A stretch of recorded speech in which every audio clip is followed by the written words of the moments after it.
ফোঁটা দুধের ঋণ শোধ হবে না কোনো দিন। ও মায়ের এক ফোঁটা দুধের ঋণ শোধ হবে না কোনো দিন। জন্ম জন্মন তোরে করিলে সাধনা, দয়াবতী দরদিনী মা, দয়াবতী দরদিনী হয় আমার মা, দয়াবতী দরদিনী মা। ও মায়ের এক ফোঁটা দুধের ঋণ শোধ হবে না কোনো দিন। জন্ম জন্মন তোরে করিলে সাধনা, দয়াবতী দরদিনী মা, দয়াবতী দরদিনী হয় আমার মা, দয়াবতী দরদিনী মা। জোরে বলুন সুবহানাল্লাহ। সুবহানাল্লাহ। সন্তান ভূমিষ্ঠ হলে পরে মানাই তারে কোলে তুলে, কষ্টের কথা মায়েরার মনে থাকে না। সন্তান ভূমিষ্ঠ হলে পরে মানাই তারে কোলে তুলে, কষ্টের কথা মায়েরার মনে থাকে না। আবার একটি সন্তানের দায় কত মাঝে প্রাণ হারায়। আবার একটি সন্তানের দায় কত মাঝে প্রাণ হারায়। সেই মাকে কোনো দিনও তোমরা ভুলো না, দয়াবতী দরদিনী মা, দয়াবতী দরদিনী হয় আমার মা, দয়াবতী দরদিনী মা। মায়ের গুণের বরকত কত, যদি বলি বছর শত তবু না ফুরাই মায়ের গুণের বর্ণনা। আমার মায়ের গুণের বরকত কত, যদি বলি বছর শত তবু না ফুরাই মায়ের গুণের বর্ণনা। আবার সে হয় জগতের সেরা, মায়ের নিন্দা করেন যারা। আবার সে হয় জগতের সেরা, মায়ের নিন্দা করেন যারা। সেই মাকে কোনো দিনও তোমরা ভুলো না, দয়াবতী দরদিনী মা, দয়াবতী দরদিনী হয় আমার মা, দয়াবতী দরদিনী মা। আল্লাহুম্মা সাল্লি আলা সাইয়্যিদিনা জীবনী। তবে আমি আপনাদের এখানে যেহেতু সাট্টারির মাটিতে আমার নবীর ইতিহাস বলে গিয়েছিলাম, যেহেতু আপনারা শুনেছেন, আর এখানে হচ্ছে শহীদে কারবালা। এই যে আপনারা প্রতি বছর মহরম খেলেন, আমি জানি সাট্টারির মাটিতে খুব চলে ওইগুলো।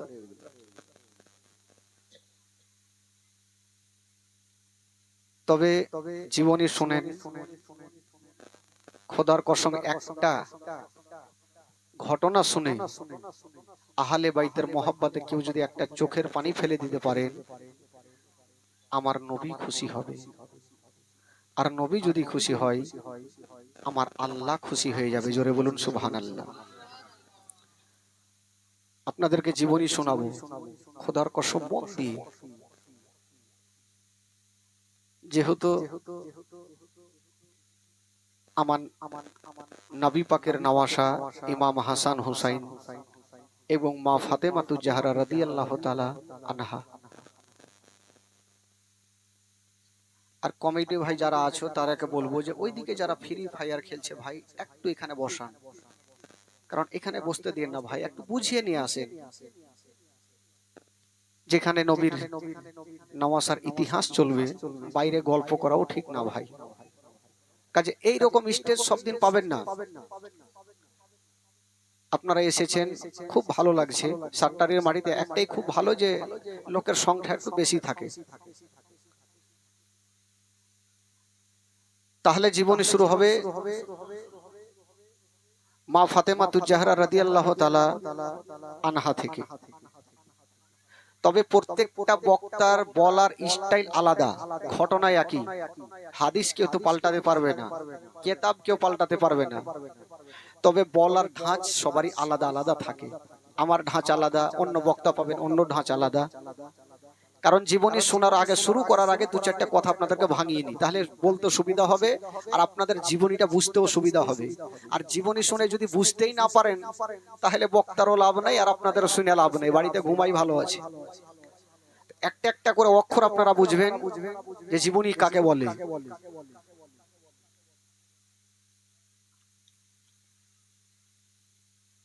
কোন কিতাবে লিখছেন মা ফাতেমাতুজ জাহরা রাদিয়াল্লাহু তাআলা আনহার বয়স 15.5 বছর, আর কোন কিতাবে লিখছেন 16 বছর।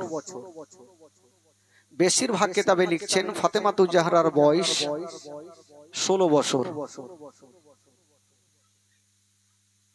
তখন বিয়ের প্রস্তাব আসতে আরম্ভ করলেন আমার নবীর কাছে।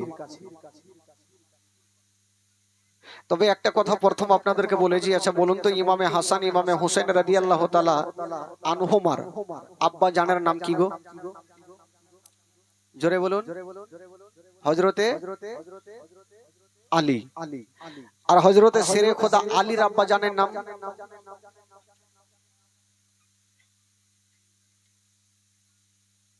বলে আবু তালিব। আর আবু তালেবের আব্বা জানের নাম?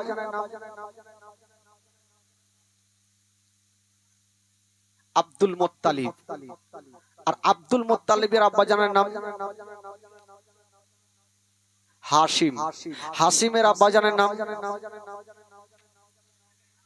আব্দে মুন্নাফ। আব্দে মুন্নাফের আব্বা জানের নাম? বাপের নাম বাপের নাকি মুখে থাকে, দাদর নামটা মুখে রাখি, আর কি অতগুলো নাম ঝামেলাতে মুখস্থ রাখতে যাব? এত কথা মুখে থাকার কথাও না, দু চারটা কথা জানলাম বাস হলো।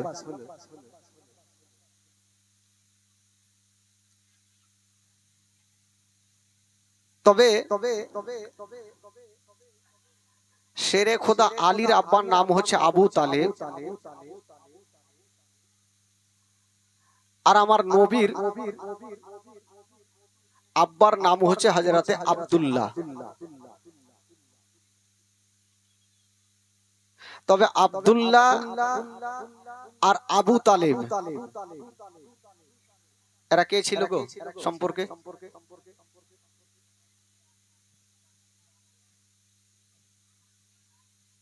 আবু তালেব হযরত আব্দুল্লাহ এরা দুজন ভাই।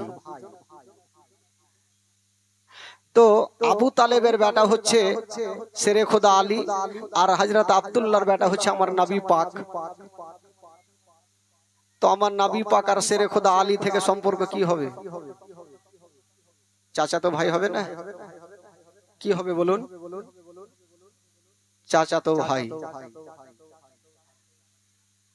আবার নবীর বেটির সঙ্গে আলীর বিয়ে হবে। দেখেন ভাই, জীবনী শুনতে হলে একটু বুঝেন, তারপরে শুনেন। তো শেরে খোদা আলী কি বলে, আমার নবী পাক হযরত আব্দুল্লাহর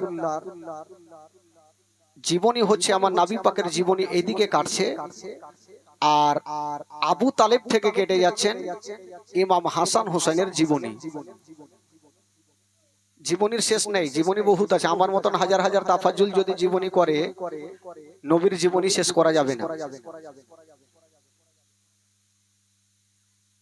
তবে এখন পর্যন্ত ফাতেমার বিয়ে কিন্তু হয়নি। ফাতেমাতুজ জাহরার বয়স কত বললাম? জোরে বলুন, কত বললাম? মুখস্থ করেলেন জীবনী, যেন সামনে বছর আমাদেরকে বলতে না হয় আপনারা উঠে জীবনী করতে পারেন। এইভাবে মুখস্থ করেন। বক্তাকে কত টাকা দিবেন, চেষ্টা করলে তো সবই হবে। তো ফাতেমাতুজ জাহরার বয়স হচ্ছে 16 বছর।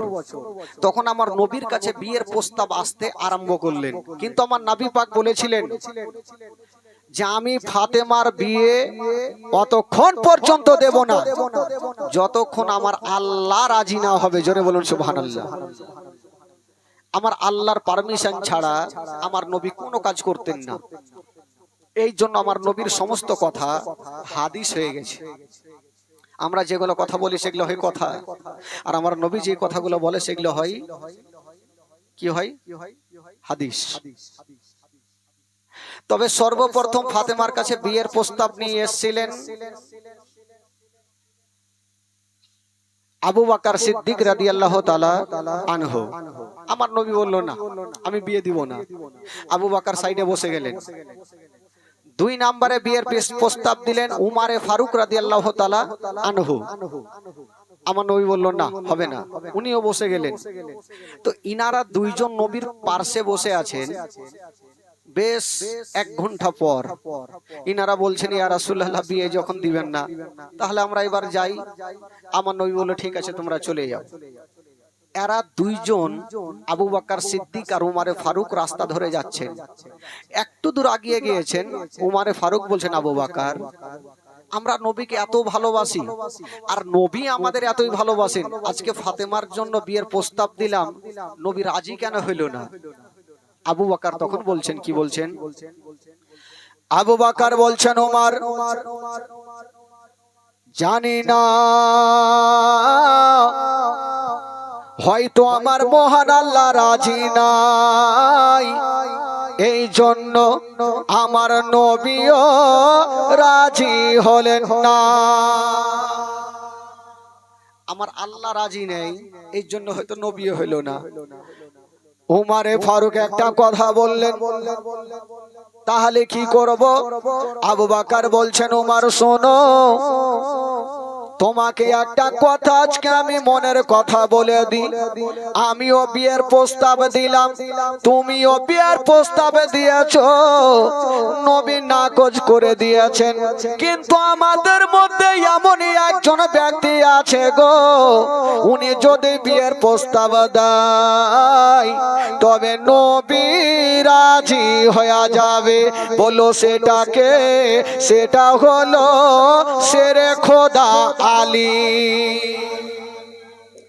আলী যদি বিয়ের প্রস্তাব দেয় তবে নবী রাজি হবে। উমারে ফারুক বলছেন আবু বকর এটা কেমন কথা বললে? বললো কেন?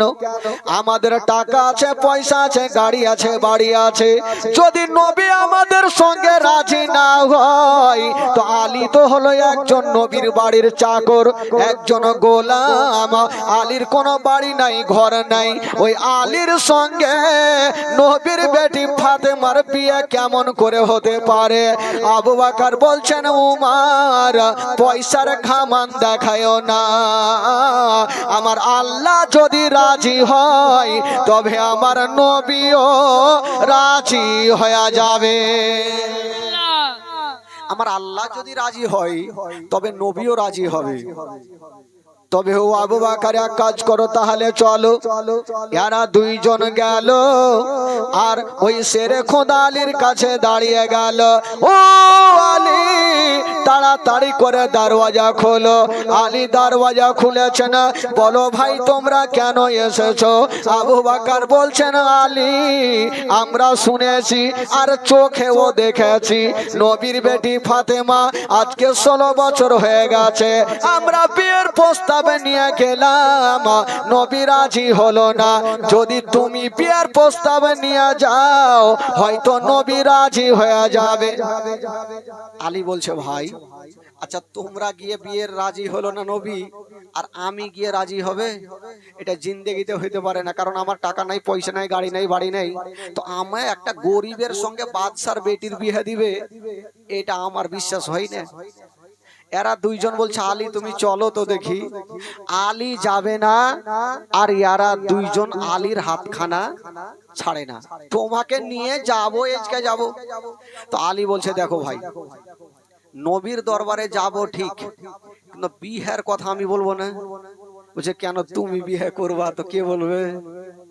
আজকাল ঘটক তো থাকে ভাই সব জায়গায়, ঘটক বলে না কি বলে আপনাদের?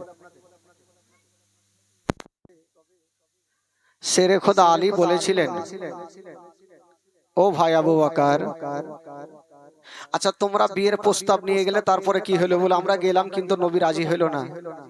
তা আবু বকর বলছে তোমাদের মাথা খারাপ, আমি একজন গরিব আর নবীর বাড়িতে আমি চাকর কাজ করি, তা আমার সঙ্গে বিয়ে দিবে? এটা কেমন করে, কেমন কথা, আমার সঙ্গে দিবে না। আর দুইজন বলছেন আলী চিন্তা করো না, আমাদের মন বলে দিল বলে হয়তো নবী রাজি হয়ে যাবে, শেরে খোদা আলী যাবে না। আর ইয়ারা দুইজন আলীর হাতখানা ছাড়ে না। তবে আলী বলছেন ভাই রে শোনো, আমি নবীর দরবারে যাব ঠিক, কিন্তু বিহার কথা আমি বলবো না, তোমরাকে বলতে হবে। এরা দুইজন বলল তুমি বিয়ে করবো, তা আমরা কেমন করে বলবো? বলেন না আমি বলতে পারবো না, বিয়ের কথা তোমরাকে বলতে হবে। তো এরা দুইজন আলোচনা করছে পার্সোনাল ভাবে, এক কাজ করো, আলীকে আগে নিয়ে তো চলো, ওখানে গিয়ে ফাঁসিয়ে দিব, আমরা বলবো না, আলীকে বলতেই হবে বাধ্যতামূলক। ঠিক আছে চলো তাহলে। আলীকে বলছেন আলী চিন্তা নাই, তোমাকে বিয়ের কথা বলতে হবে না, আমরা তোমার বিয়ের কথা বলে দিব।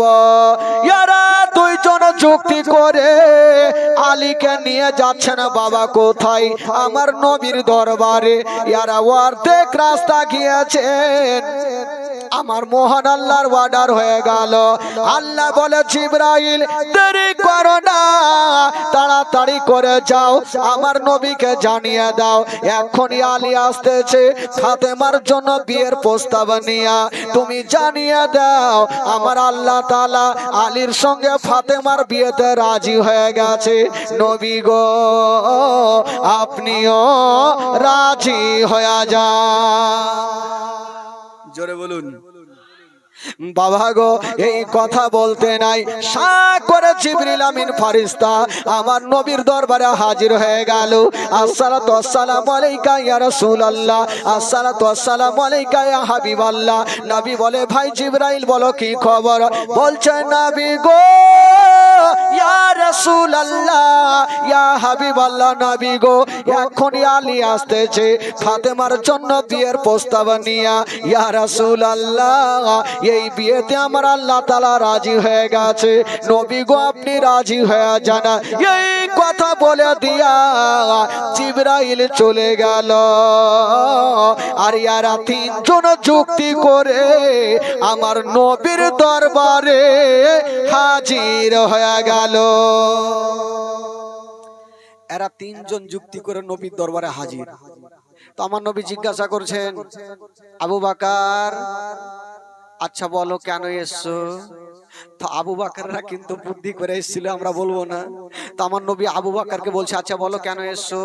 আবু বকর লম্বা সুরে বলছে উহু, মানে আমি বলবো না। উমার আচ্ছা বলো কেন এসছো? উনিও বলছে উহু, আমি বলবো না। কে বলবে? আলী বলবে। আলী বাড্ডা চিন্তাতে পড়ে গেল। আবু বকরকে বলছে আবু বকর বাড়ি থেকে ফাইসালা করে এসছো, বিয়ের কথা আমি বলবো না, তোমরা বলবে বলো। আবু বকর বলছে আমি পারবো না। উমার তুমি বলো, আমিও পারবো না। কেমন কথা বলছো তোমরা? যুক্তি করে আসলা বিয়ের কথা বলবো, আর এখানে আহা উহু কেমন কথা? তোমরাকে বলতে হবে, এরা বলবে না, অন্যদিকে মুখ ঘুরিয়ে বসে আছে। আমার নবী বলছেন এ আলী আবু বকরের কাছে শুনবো না, উমারের কাছে শুনবো না, আমি তোমার কাছে শুনবো, বল কেন এসছো? আলী ভাবলো ফেঁসে গেলাম। কিছু লোক থাকে না, যখন মারপিট লাগবে তার আগে মার ধর, মারপিট যখন লাগলো তো ওই লোকটা লুঙ্গি ছেড়া বাড়ি পালিয়ে গেছে। এরা ভারদাম ঠুকাঠুকি চলছে, ওই রকম ব্যাপার। এরা দুইজন তো যুক্তি করে মুখ ঘুরিয়ে আছে। আর শেরে খোদা আলীকে জিজ্ঞাসা করছে তুমি বলো কেন এসছো? আলী বেচারা চিন্তা করছে বলবো তো বলবো কি, আলী বলছেন ইয়া রাসূলুল্লাহ আমি বলবো না বিয়ের কথা, আমি বলবো না বিয়ের কথা বলছে না, না হলে ফের বুঝে যাবে বিয়ের জন্য এসেছে। বলছেন ইয়া রাসূলুল্লাহ যেটার জন্য এসেছি এই যে ইনারা দুইজন বলবে। আমার নবী বলছেন আলী আমি আবু বকরের কাছে শুনবো না, আমি উমরের কাছে শুনবো না, আমি তোমার জবান থেকে শুনতে চাই, বলো তুমি কেন এসেছো? আচ্ছা বলুন তো আলী আমার নবীর দরবারে কেন গিয়েছেন আমার নবী জানে কি জানে না? জোরে বলুন জানে কি জানে না? আরো জোরে। আমার নবী তো সব জানে, তাও আলীর জবান থেকে শুনবে তার জন্য জিজ্ঞাসা করছে। আলী ভাবলো ফেঁসে গেলাম, একজন গরিব মানুষ কেমন করে বলবো আপনার বেটির সঙ্গে বিয়ের প্রস্তাব নিয়ে এসেছি, বলাও তো যাইবে না, আর নবী জিজ্ঞাসা করছে না বললে চলবে না, যেদিকে যাব ওইটাই খাদ আছে, বলবো তো কি বলবো, নবী জিজ্ঞাসা করেছে। আমার নবী বলছে আলী বলো কেন এসেছো? আলী বলছেন ইয়া রাসূলুল্লাহ আমি আপনার কাছে এসেছি। আচ্ছা এসছো তো কেন এসছো বলো? আবার বলছে আমি আপনার কাছে এসেছি। কেন এসো বলো? আবার বলছে আপনার কাছে এসেছি। বুকটা ফুটে কিন্তু মুখটা ফুটে না, বিয়ের কথা বলতে পারে না। আমার নবী বলছে আলী আচ্ছা কেন এসো বলো? আলী বলছে বলবো, একবার পিছনে ঘুরে দেখি কোন গুলখি আছে কিনা। গুলখি বুঝলেন? গুলখি কি বলছে আপনাদের ভাষায়? হাল্লি, গল্লি, গল্লি এ দুটা বাড়ি লাগিয়ে 2 ইঞ্চি 4 ইঞ্চি করে ছাড়ে, ওটাকে কি বলছে? বাপজার মে শুনে গাল্লি। আচ্ছা হইলো ভাই গাল্লি, তো ওই গাল্লি খুঁজছে, যদি নবী রেগে যায় গাল্লি দিয়ে ভেগে যাবো, থাকবো না, ঝামেলা হবে না। আর যদি নবী যদি রাজি হয়ে যায় তাহলে তো কোনো কথা নাই। আলী ঘুরে পিছনে দেখছে, গাল্লি তো বহুত আছে, যদি নবী রেগে যায় তবে ভেগে যাব, আর যদি নবী রাজি হয় তবে আনন্দ পেয়ে যাব। শেষের বারের মতন বলছে ইয়া রাসূলুল্লাহ বলবো আপনাকে? বলে হ্যাঁ তাড়াতাড়ি বলো। আলী বলছেন নবী গো আমি আপনার কাছে এসেছি আপনার বেটি ফাতেমার বিয়ের প্রস্তাব নিয়া। যেমন এই কথা বলতে নাই আমার নবীর জবান থেকে বেরিয়ে গেল আলহামদুলিল্লাহ রব্বিল আলামিন। আমার নবী বলছেন আলী আমি এই বিয়েতে রাজি হয়ে গেলাম। জোরে বলুন রাজি হয়ে গেলাম। নবী যদি রাজি হয়, আলী বাড়কা করে নিঃশ্বাস নিয়েছে, মানে জান তো বাঁচলো, যা হবে দেখা যাবে। তো আবু বকরকে ডাকছে, ও আবু বকর ভাই এদিকে আসো। তোমরা ঠাট্টা করলে নবী রাজি হয়ে গেছে। আবু বকর বলছে আমরা জানতাম আমাদের সঙ্গে রাজি না হতে পারে, কিন্তু তোমার সঙ্গে নবী রাজি হবে এটা আমাদের দীর্ঘ বিশ্বাস। ও যুবকেরা, ও গো সোনা মানিকেরা, এইবারে শেরে খোদা কি বলে? শেরে খোদা আলীর সঙ্গে ফাতেমার বিয়ে হবে বাবা। তবে বেরাদারা বিয়ে যখন হবে গো, আমার নবী ফাতেমাকে একদিন ডাক দিলেন, ও বেটি ফাতেমা তোমার সঙ্গে আলীর বিবাহ দেব রে মা। যে আলীর ঘর নাই, বাড়ি নাই, টাকা নাই, পয়সা নাই, ওই আলীর সঙ্গে তোমার বিয়ে দেব। ওই ফাতেমা মুখে উত্তর করলেন না, একটু মুস্কি মেরে হেসে চলে গেলেন। হাসার কারণ হইল ফাতেমা রাজি হয়ে গেছে। আজকাল যদি কোনো বাপ বেটিকে বলে হারে বেটি তোমার বিয়ে দিব, ওই লোকটার গাড়ি নাই, বাড়ি নাই, বাড়ি নাই, ঘর নাই, বিয়ে করবা? বেটি উত্তর দিবে, ও হে বুড়া বাপ বিয়ে করব না। জিন্দেগিতে মানবে না ভাই। হ্যাঁ নিজের লাইফ নিজেই দেখবে, কিন্তু কেমন ছিলেন ফাতেমাতুজ জাহরা ভাবছেন আমার আব্বা যেখানে দেবে সেখানে ভালো জায়গাতেই দিবে। রাজি হয়ে গেলেন। এবার ফাতেমার সঙ্গে আলীর বিবাহ বাবা গো সম্পূর্ণ হবে।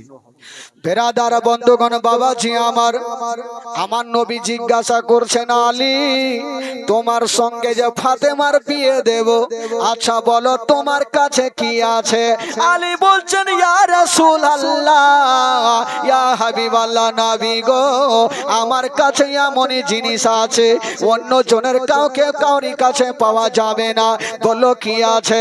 বলছেন, ইয়া রাসূলুল্লাহ, আমার কাছে দয়ার নবী মুস্তাফা আছে, আমার কাছে মা আমেনার কলেজা টুকরা আছে, আমার কাছে আব্দুল্লাহর নয়নতারা আছে। আমার নবী বলছেন, আলী আমি তো আছি, তোমার কাছে বিক্রি করার কিছু আছে যেটা মোহরানা দিতে হবে, কিছু আছে? আলী বলছেন, ইয়া রাসূলুল্লাহ, আমি গরিব মানুষ, কোথায় পাবো? বিক্রি করার কিছুই নাই, তবে নবী গো আমার কাছে একটা লোহার পোশাক আছে, যেই পোশাকটা পরিধান করে আমি যুদ্ধের ময়দানে যুদ্ধ করি।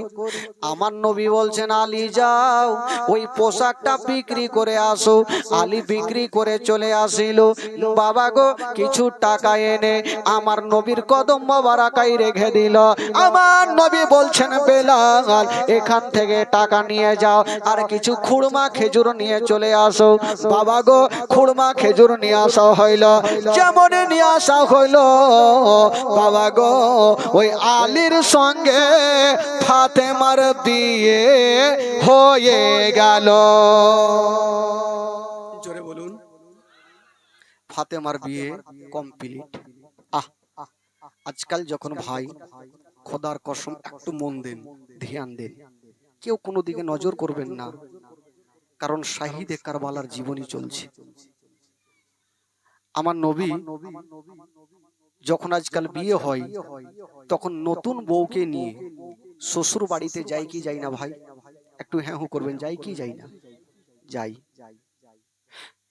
যেদিন বিয়ে হবে সেই দিন জামাইয়ের বাড়ি থেকে গাড়ি যায়, মারুতি যায়, ভ্যান যায়, অনেক লোকজন, বরযাত্রী যায়। বরযাত্রী বলে না, কি বলে আপনাদের? বরযাত্রী বলে না? বরযাত্রী যায়। কিন্তু ফাতেমার যে বিয়ে হলো আলীর সঙ্গে, আলীর তো কেউ নাই।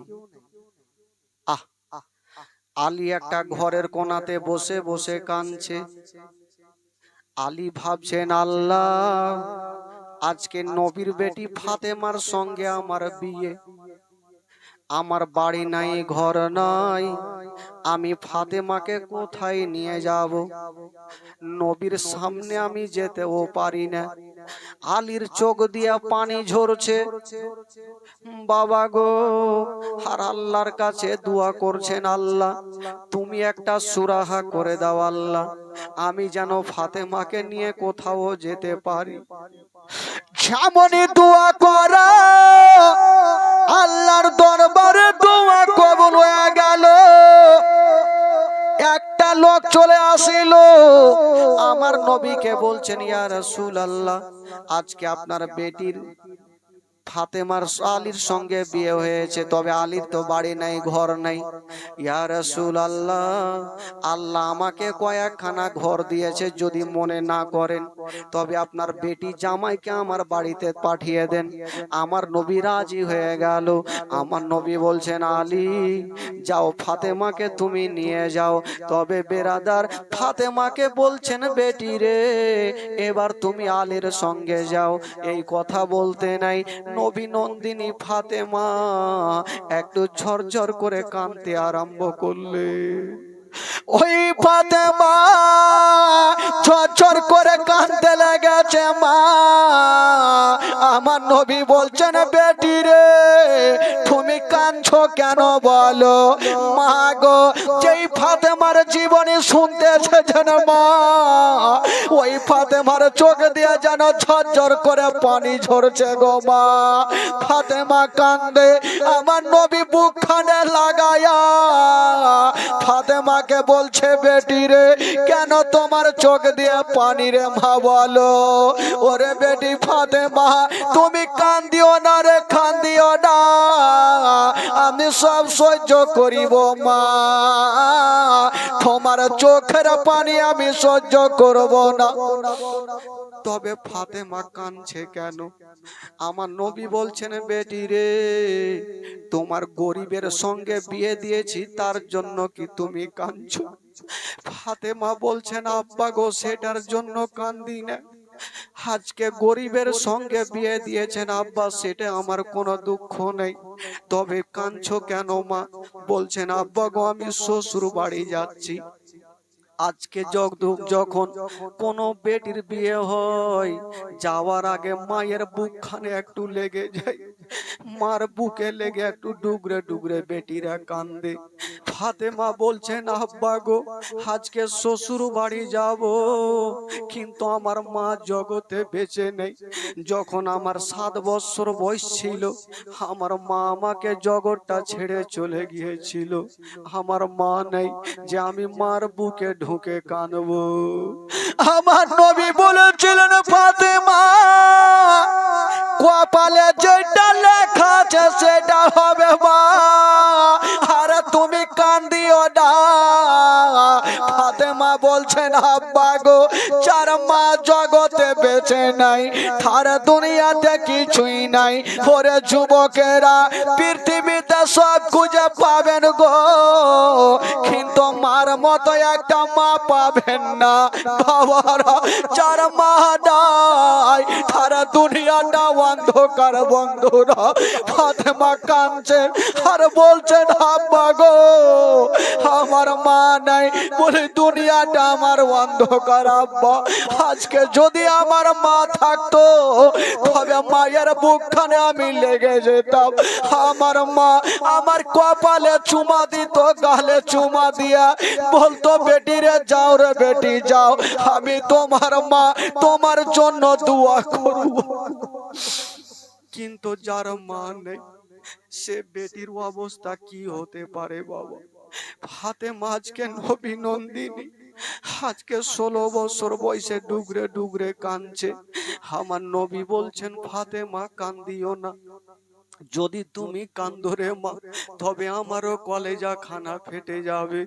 বলছেন, বেটি রে, তুমি তো 7 বছর বয়সে বাবাকে মাকে হারিয়েছো, তুমি আব্বার কাছে আছো, কিন্তু আমি মায়ের গর্ভে থাকতে আমি যে বাবাকে হারিয়েছিলাম, 6 বছর বয়সে মাকেও হারিয়ে দিয়েছিলাম। সেদিন আমাকে সান্ত্বনা দেওয়ার জন্য কেউ ছিল না। বলছেন, বেটি রে, কান্দিও না রে বা, কান্দিও না। হায়রে আমার নবী পাক ফাতেমাকে বুকখানে লাগায়া, গালে বুকে চুমা দিয়া ফাতেমাকে বিদায় দিচ্ছেন বাবা। আর একটা কথা বলছেন, মা, আজকে তুমি চিন্তা করো না, তোমার সঙ্গে যার বিয়ে দিয়েছি রে মা, ওই আলীর সঙ্গে কাউরি তুলনা হবে না রে মা। এমনই আলীর আলী একজন মানুষ, ওই আলীর ব্যবহারকে দেখে আমার আল্লাহ তাআলা পর্যন্ত রাজি হয়ে আছে। ওরে বেটি ফাতেমা, তুমি গরিব মনে করিও না বাবা গো। মা ফাতেমা তু যারা সঙ্গে সঙ্গে বাবা বাপের চোখের পানি মুছে দিচ্ছে না, আবার নবীও কাঁদছে না, মা ফাতেমাও কাঁদছে না বাবা। হাইরে, ফাতেমার চেহারা এত সুন্দর ছিল বাবা গো, ওই ফাতেমার হাতে হবে জান্নাতি চাবি। ওই ফাতেমা যদি মা রাজি হয়ে যায়, তবে জান্নাত গ্যারান্টি আছে মা। আজকে ফাতেমা তু যারা কেঁদে কেঁদে বুকটাকে ভিজায়া নিয়েছে না, চোখ গালা লাল লাল হয়ে যাচ্ছে। আমার নবী বলছেন, বেটি রে যাও। বাবা গো, সান্ত্বনা দিয়া ফাতেমাকে আদর করে বুকে লাগায়া সেরে খোদা আলীর সঙ্গে পাঠিয়ে দিলেন। পাঠিয়ে তো দিলেন বাবা, কেতাবে লিখছেন, কেউ বলে ভোরের সময়, আর কেউ বলে রাত্রের সময়। আমার নবী পাক 1 পা 2 পা করে ফাতেমার গেটে গিয়ে ডাক দিচ্ছে। যেমনই ডাক দিয়েছেন, ফাতেমা ভাবছেন, আল্লাহ, এটা তো আমার আমার আব্বার গলা লাগে। আমার আব্বা চলে এসেছে, কারণ আব্বা আমার 5টা মিনিট না দেখলে থাকতে পারে না। আমার আব্বা আমার কাছে চলে এসেছে।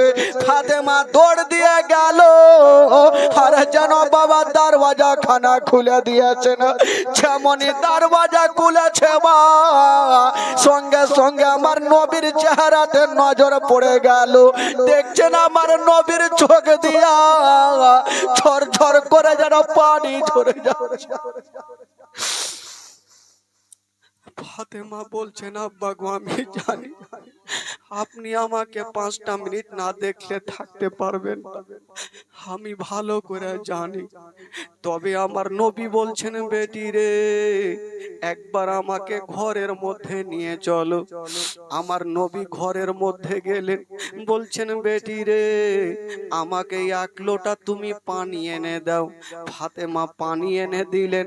ওই পানিতে আমার নবী দম করে দিয়া একটা ফোঁক মেরে দিয়া অল্প পানি নিয়া ফাতেমার চেহারাতে ছিটা মারলেন। আলীকে ডাকলেন, আলীর চেহারাতে ছিটা মারলেন।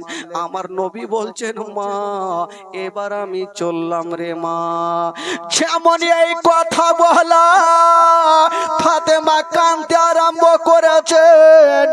আমার নবী বলছেন, ফাতেমা আবার তুমি কেন কাঁদছো রে মা?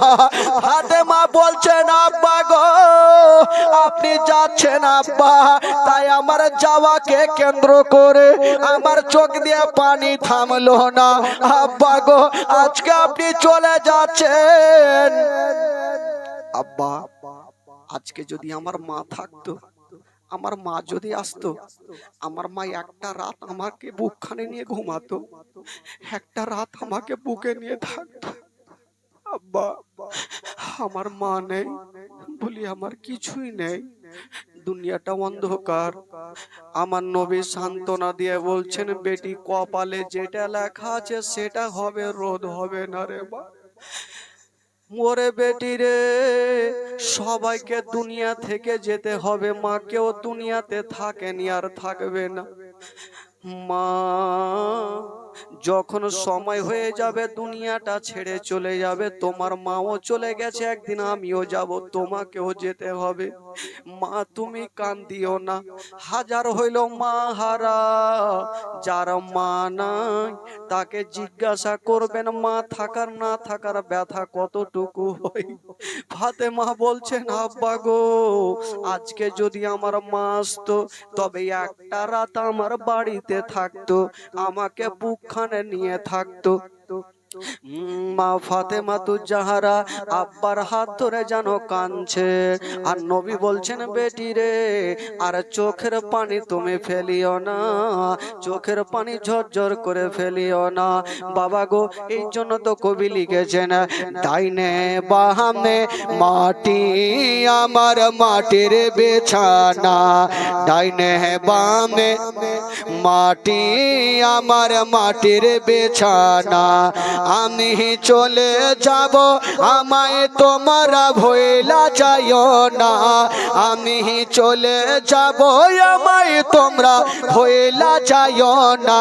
ডাইনে বামে মাটি আমার মাটির বিছানা, ডাইনে বামে মাটি আমার মাটির বিছানা।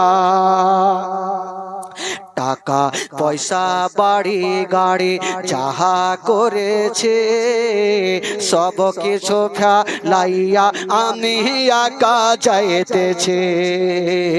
টাকা পয়সা বাড়ি গাড়ি যাহা করেছে সব কিছু ফেলাইয়া আমি একা যাইতেছি।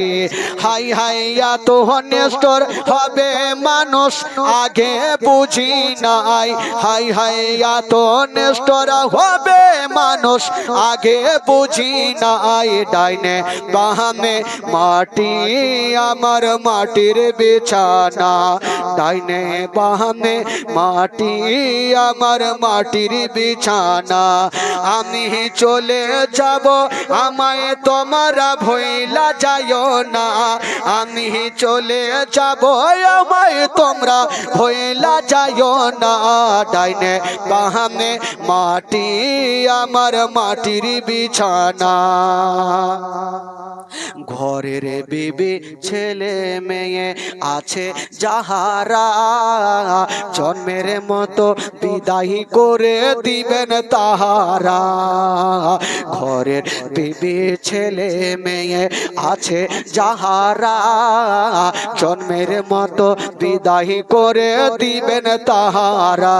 হাই হাই এত নেস্টর হবে মানুষ আগে বুঝি নাই, হাই হাই এত নেস্টর হবে মানুষ আগে বুঝি নাই। ডাইনে বামে মাটি আমার মাটির বিছানা, ডাইনে বামে মাটি আমার মাটির বিছানা। একটু আমার সঙ্গে আপনারা পড়ুন তো দেখি, ইমান তাজা হবে।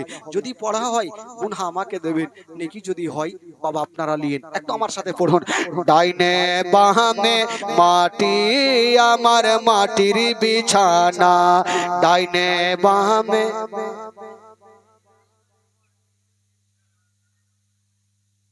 ঢেকি বাহানা।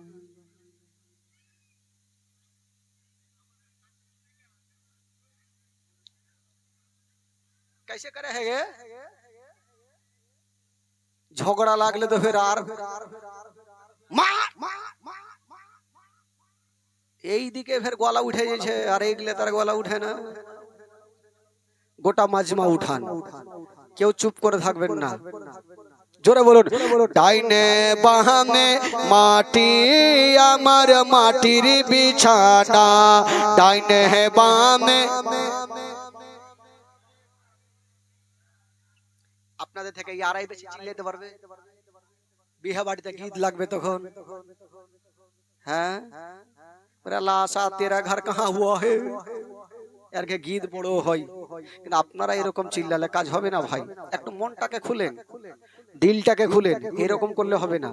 একটু জোরে বলবেন, তাহলে ঘুমটাও ভাঙবে আর নেকিটাও হবে। একটু জোরে বলুন, ডাইনে বামে মাটি আমার মাটির বিছানা, ডাইনে বামে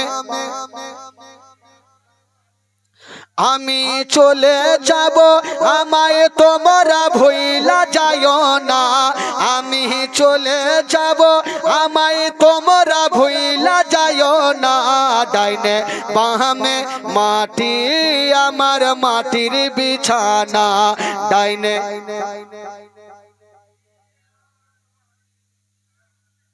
টাকা কড়ি বাড়ি গাড়ি যাহা করেছি সব কিছু ফেলাইয়া আমি একা যাইতেছি।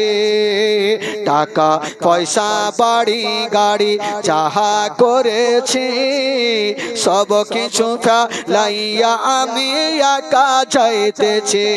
হাই হাই এই জগতে আমার আপন আর তো কেউ নাই। বলুন, হাই হাই এই জগতে আমার আপন আর তো কেউ নাই। ডাইনে বামে মাটি আমার, জোরে জোরে, ডাইনে বামে। তিনটা লোক কইছে বাকি কইছো জু জু, একটাও কই না পিছনের গুলা। এর অবস্থা যে কি হবে আল্লাহ জানে। শ্বশুর বাড়িতে রাগ করে এসেছেন নাকি? হ্যাঁ, কারণ শ্বশুর বাড়িতে যদি গাড়ি পায় এলাই, হাইরে গাড়ি ছাড়বে পালসার গাড়ি। একটা লোক গাড়ি পেয়েছে ভাই শ্বশুর বাড়িতে, যে যুবক যুবক ছেলে গেলা। আর শ্বশুর বাড়িতে যখন গাড়ি পাইলে ওর ব্রেক ঠিক থাকে না, 100তে চলছে চলছে চলছে, তো জামাইটা এত মোটা বুদ্ধা, গাড়ি যখন চলছে তো এই যে জামা পরে আছে না, ফুটা ফুটা আছে, তো হাওয়া ঢুকছে, পিছনটা কিন্তু ফুলে যাইছে। ই ভাবছে থামরে জামা, তোকে এমন ভাবে পড়বো তোর বাপও ফুলতে পারবে না। ই বুটাম গুলা বাবা সামনে লাগিয়েছে না পিছনে লাগিয়েছে। পিছনে যদি বুটাম থাকে তাহলে আর হাওয়া কোনটা দিয়ে ঢুকবে? চলছে এবার পিন্হা তো চলছে, আর বলছে আর হাওয়া ঢুকবে। যাইতে যেতে সাতটারই একটা যে গর্ততে পড়ে গেল, অ্যাক্সিডেন্ট হয়ে গেল, পড়ে গেছে, অজ্ঞান হয়ে গেছে। এবার সাতটারির কিছু লোকজন ওকে তুললো, তোলার পর দেখে একটা লোক বলছে বাপ রে ইসকা লাল্লি ঘুর গিয়া। মানে বুটাম পিছনে দেখছে তো ভাবছে আর লাল্লি ঘুরে গেছে, তাড়াতাড়ি সোজা কর না হলে মইরে যায়, গাছে বাইন্ধা মারমারে ঘুরিয়ে দিলে, যেটুকু ছিল ওইটা ও চিকনা হয়ে গেল। তো এরকম তো অবস্থা ভাই। হ্যাঁ, আপনাদেরকে বলতে বলছি ভাই, এত সুন্দর জিনিস আপনাদেরকে শিখাচ্ছি কিন্তু আপনারা মিন মিন মিন মিন করছেন। এইভাবে করলে কাজ হবে না, একটু জোরে বলতে হবে, তাহলে ঈমান তাজা হবে। একবার জোরে বলুন তো সুবহানাল্লাহ, আরো জোরে বলুন, গোটা মাজমা দুই হাত তুলে বলুন সুবহানাল্লাহ, বলুন ইয়া রাসূলুল্লাহ। মাশাআল্লাহ, একটু টাটকা হয়ে থাকেন। জানে যে কি এটা কি তোলা, গ্রামের নাম কি? ওই লেগে সবাইকে নিন আসছে, নিমতলা, আমি ভাবছি নিমতলা। তো যাকে বন্ধুগণ একটু মনটাকে তাজা করে রাখেন, ঈমান তাজা রাখেন, অবশ্যই দেখবেন সব ভালো হবে। এবার দেখি আপনাদের মনটা কত চাঙ্গা হয়েছে, আর একবার ট্রাই করে নিই আপনাদের, তাহলে সুবিধা হবে আমারও। বলুন, ডাইনে বামে মাটি আমার মাটির বিছানা, ডাইনে বামে। হ্যাঁ, ঠেলাতে না পড়লে গাছে উঠে বিড়া, এতক্ষণে পড়িয়েছে মারমারিয়া ঘুরিয়ে দিয়েছে, এবার হয়ে গেছে। এবার জোরে বলুন, ডাইনে বামে মাটি আমার মাটির বিছানা, আমি চলে যাব আমায় তোমরা ভুইলা যাইও না।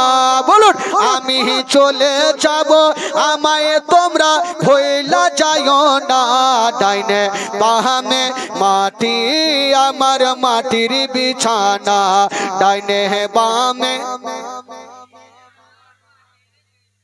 ঘরের বিবি ছেলে মেয়ে আছে যাহারা, জন্মের মতো বিদায় করে দিলেন তাহারা।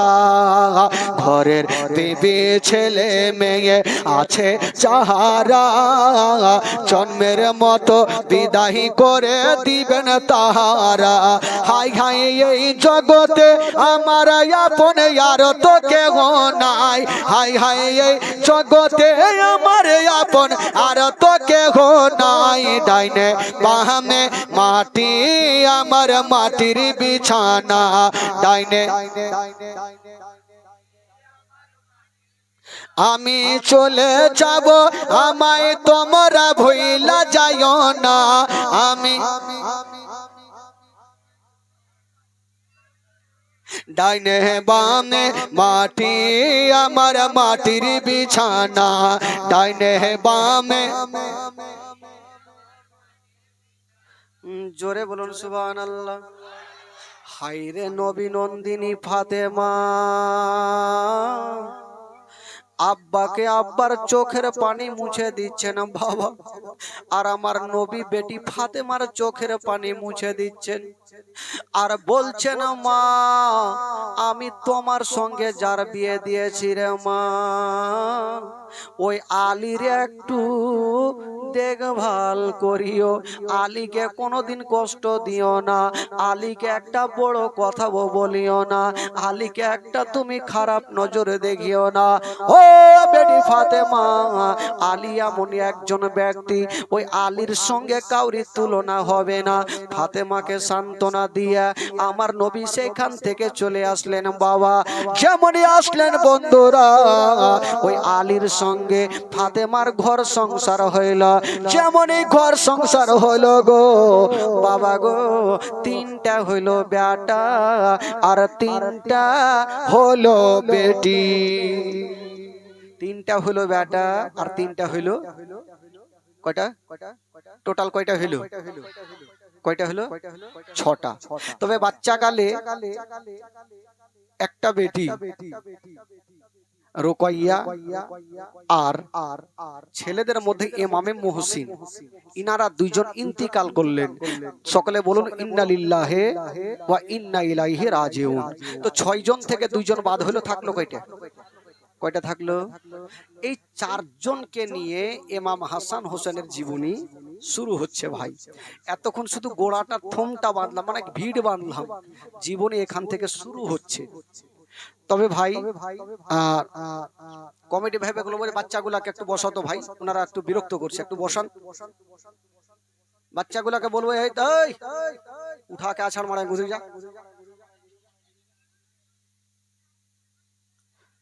হ্যাঁ, বাচ্চাগুলো একটু শান্ত রাখেন ভাই, কারণ জীবন একটু মন দিয়ে না শুনলে বুঝতে পারবেন না, ধিয়ান এদিক ওদিক নিয়ে যায় না।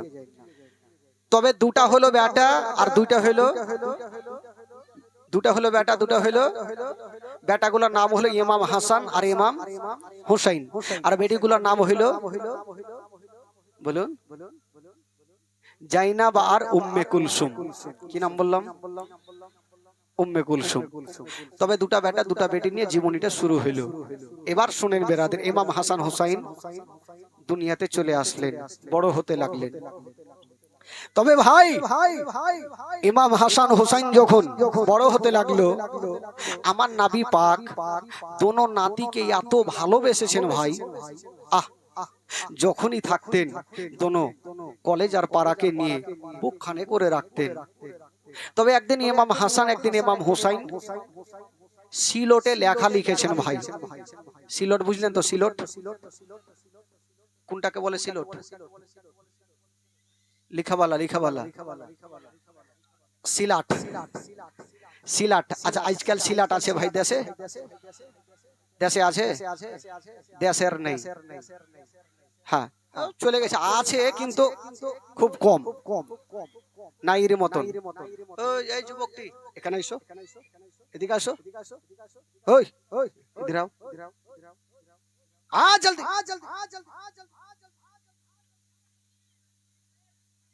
নিচে নামো না, হো এদিকে নাম যাও না। হো, এত সুন্দর করে প্যান্ডেল সাজা আছে, তাও বাহিরে বসে আছে। ওর মতো হ্যাঁকড়াকে ও আছে।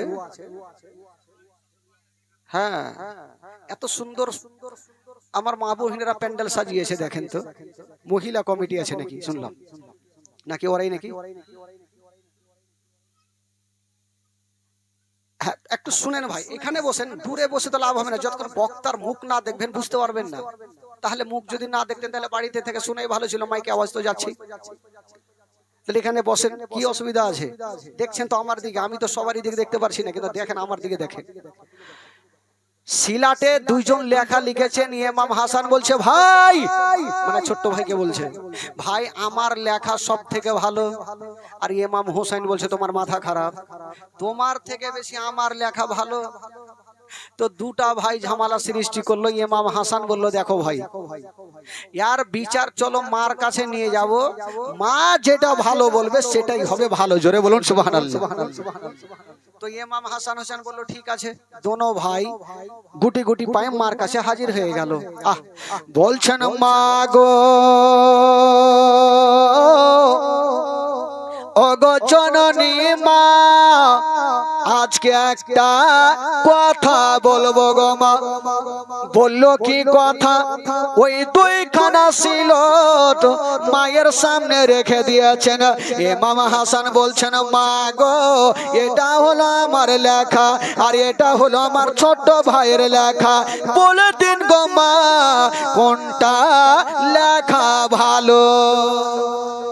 মা বলে দেন কোনটা লেখা ভালো। আজকাল আমাদের আপনাদের মা যদি হইতো তো এই প্রশ্নের উত্তর দিতে 1 সেকেন্ড লাগতো, তাই না? বল দিত, এই বড় বেটার লেখা ভালো, ভাগ। না হলে বলতো ছোট্ট বেটার লেখা ভালো, যেটা হয় একটা বলে দিত। কিন্তু ফাতেমা ভাবছেন, আল্লাহ, এখন যদি বলি আমার বড় বেটার লেখা ভালো, তবে আমার ছোট বেটা দুঃখ পাবে।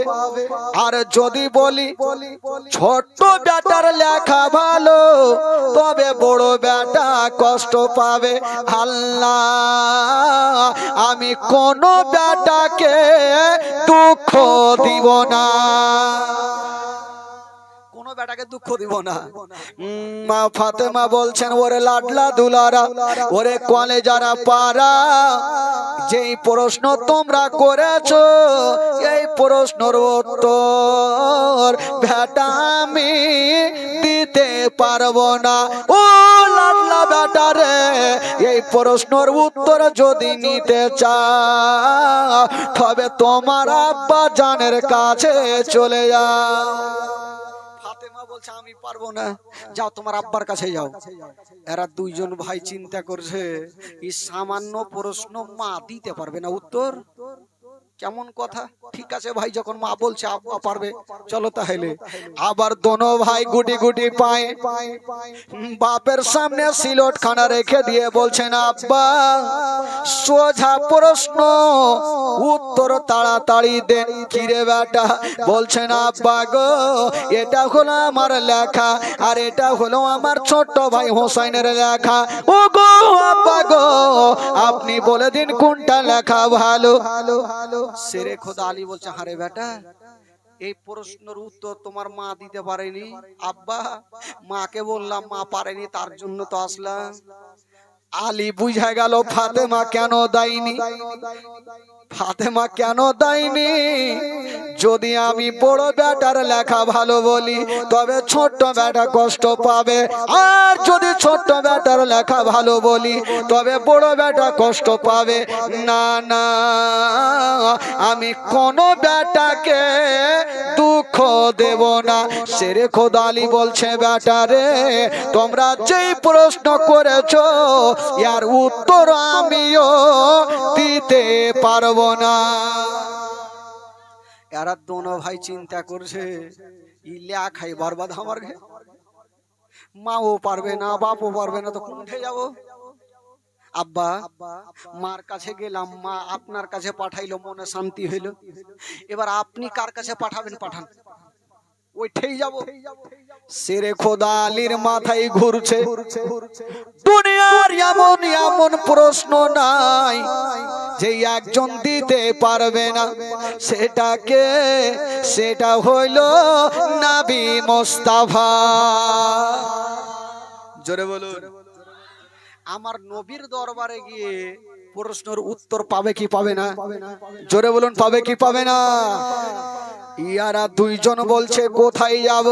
বলল, বেটারে, যদি তোমরা প্রশ্নের উত্তর চাও, তবে তোমার নানার কাছে চলে যাও, তোমার নানা উত্তর খানা দিয়ে দিবে। ইয়ারা দুইজন যুক্তি করে বাবা সিলট দুইখানা নিয়া আমার নবীর সামনে হাজির হয়ে গেল। বলছেন, ইয়া রাসূলুল্লাহ, নানা গো, এই যে আমাদের লেখা, আমার এটা লেখা, আর আমার ছোট ভাইয়ের এটা লেখা, নানা গো বলে দিন কোনটা লেখা ভালো। আমার নবী চিন্তা করছে, কোনটা লেখা ভালো বলবো। একটু মাথাটা নিচা করে আছেন। আমার আল্লাহর অর্ডার হয়ে গেল। আল্লাহ বলে, জিবরাইল দেরি করো না, তিনটা গুলি লিয়া যাও আর আমার নবীকে দিয়া দাও। আর নবীকে বলবে দুইখানা সিলট নিচে রেখে দেবে, আর তিনটা গুলি উপরে চালিয়ে দেবে। যার সিলটে দুটা পড়বে তার লেখা ভালো, আর যার সিলটে একটা পড়বে তার লেখা ভালো নাই। এই কথা বলে দিয়া জিবরিল আমিন ফেরেশতা তিনটা গুলি লিয়া আমার নবীর কাছে হাজির হয়ে গেল। আসসালাতু ওয়াসসালামু আলাইকা ইয়া রাসূলুল্লাহ, আসসালাতু ওয়াসসালামু আলাইকা ইয়া হাবিবাল্লাহ। নবী বলে, জিবরাইল কি হয়েছে বলো? বলছেন, নবী গো, এই যে তিনখানা গুলি আপনি উপরে চালিয়ে দিন, দুইখানা সিলট নিচে রাখুন, চার লেখা ভালো। দেখবেন যার সিলটে দুটা পড়েছে তার লেখা ভালো। এই কথা বলে জিবরাইল চলে গেল। আমার নবী মাথাটা তুলেছেন। ইমাম হাসান হোসেন বলছেন, না না, উত্তর কি পাবো না?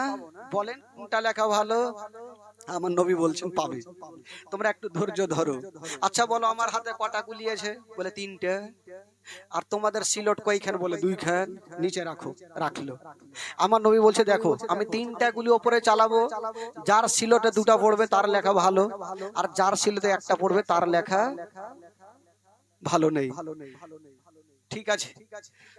আমার নবী সিলটের সামনে তিনটা গুলিকে উপরে চালিয়ে দিয়েছেন। ইমাম হাসান গুলির দিকে বলছে আর বলছে, তুই আমার সিলটে দুটাই। ইমাম হোসেন বলছে, খবরদার যাবি না, আমার কাছে দুটাই। গুলিও চিন্তা করছে কোন দিকে যাব। ও যুবক বন্ধুরা, এবার ঘুরতে ঘুরতে একটা গুলি ইমাম হাসানের সিলটে পড়ে গেছে, আর একটা গুলি ইমাম হোসেনের সিলটে পড়ে গেছে। আচ্ছা বলুন তো, কয়টা গুলি চালিয়েছিল? জোরে বলুন, কয়টা পড়েছে? কয়টা? একটা কুণ্ঠে গেল, একটা কুণ্ঠে গেল, একটা গুলি ওপরে বান বান করে ঘুরছে, কোন দিকে পড়ে না। ইমাম হাসান বলছে তোকে ঘুরতে হইবে না, আমার সিলটে আই। আর ইমাম হোসেন বলছে খবরদার আমার সিলটে আই। বলে চিন্তা করছে আমি কোন দিকে যাব। এখন ইমাম হাসানের সিলটে যদি চলে যায় ইমাম হোসেন কষ্ট পাবে, আর ইমাম হোসেনের সিলটে যদি যায় ইমাম হাসান কষ্ট পাবে। আমি কোন ছেলেকে কষ্ট দিতে পারবো না।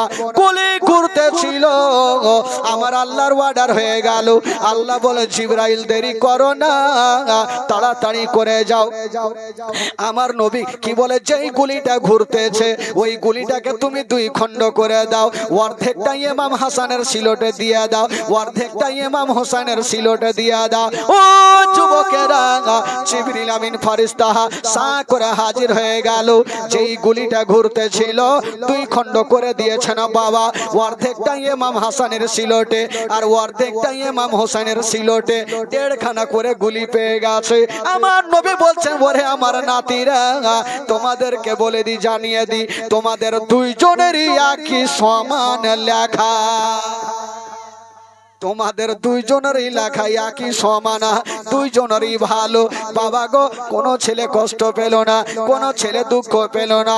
তবে বেরাদার বন্ধুরা, ইমাম হাসান হচ্ছে, হাসান হোসেন হচ্ছে না জান্নাতি নওজওয়ানদের সরদার। ইমাম হাসান হোসেন জান্নাতি নওজওয়ানদের সরদার। বাবা গো, কোন ছেলে দুঃখ পেল না, থাকতে লাগলো। দিন যায় সময় কাটে, দিন যায় সময় কাটে। একদিন তবে একটা কথা বলি, এই যে শেরে খোদা আলী, একটু ভালোবাসার দিকে নিয়ে যাই। শেরে খোদা আলী বিবি ফাতেমাকে এত ভালোবেসেছেন, কোনদিন একটা বড় কথা পর্যন্ত বলতেন না।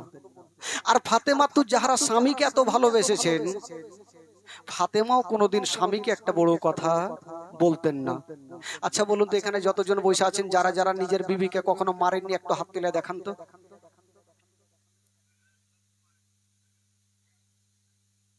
তুলেন না গো, কেউ নেই, একটাও নেই।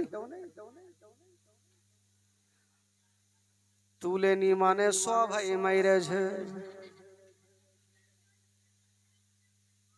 আর মারবেন না তো কি করবে, কত রকম করে সাতটারি থেকে বাজার করে নিয়ে আসলেন। বিবি এক গ্লাস পানি দে, তাইলে কে খালে তো মার খাবে না তো কি খাবে, মার তো খাইতেই হবে। जैसी करनी वैसी भरनी। बाबा गो, तो फातेमा तो जाहरा शेरे खोदा आली के এত ভালোবাসতেন, কোনোদিন কষ্ট দিতেন না।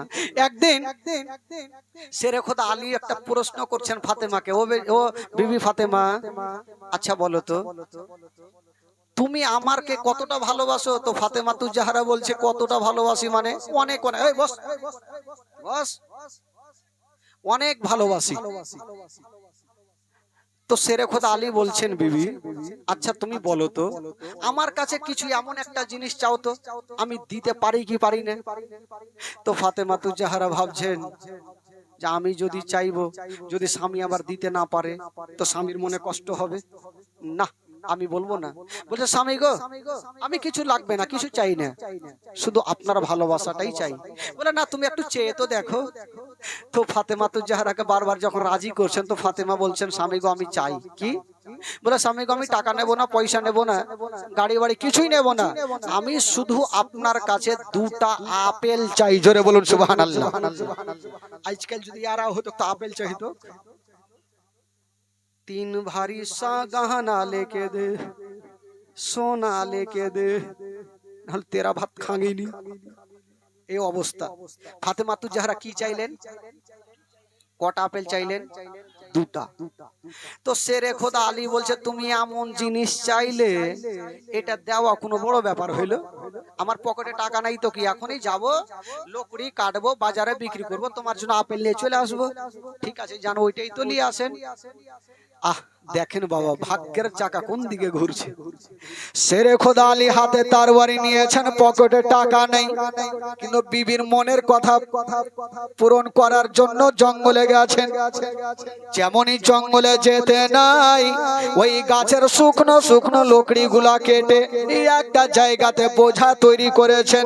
ও যুবকেরা, এবার বোঝা তৈরি করে বাবা গো এবার গেল বাজারে।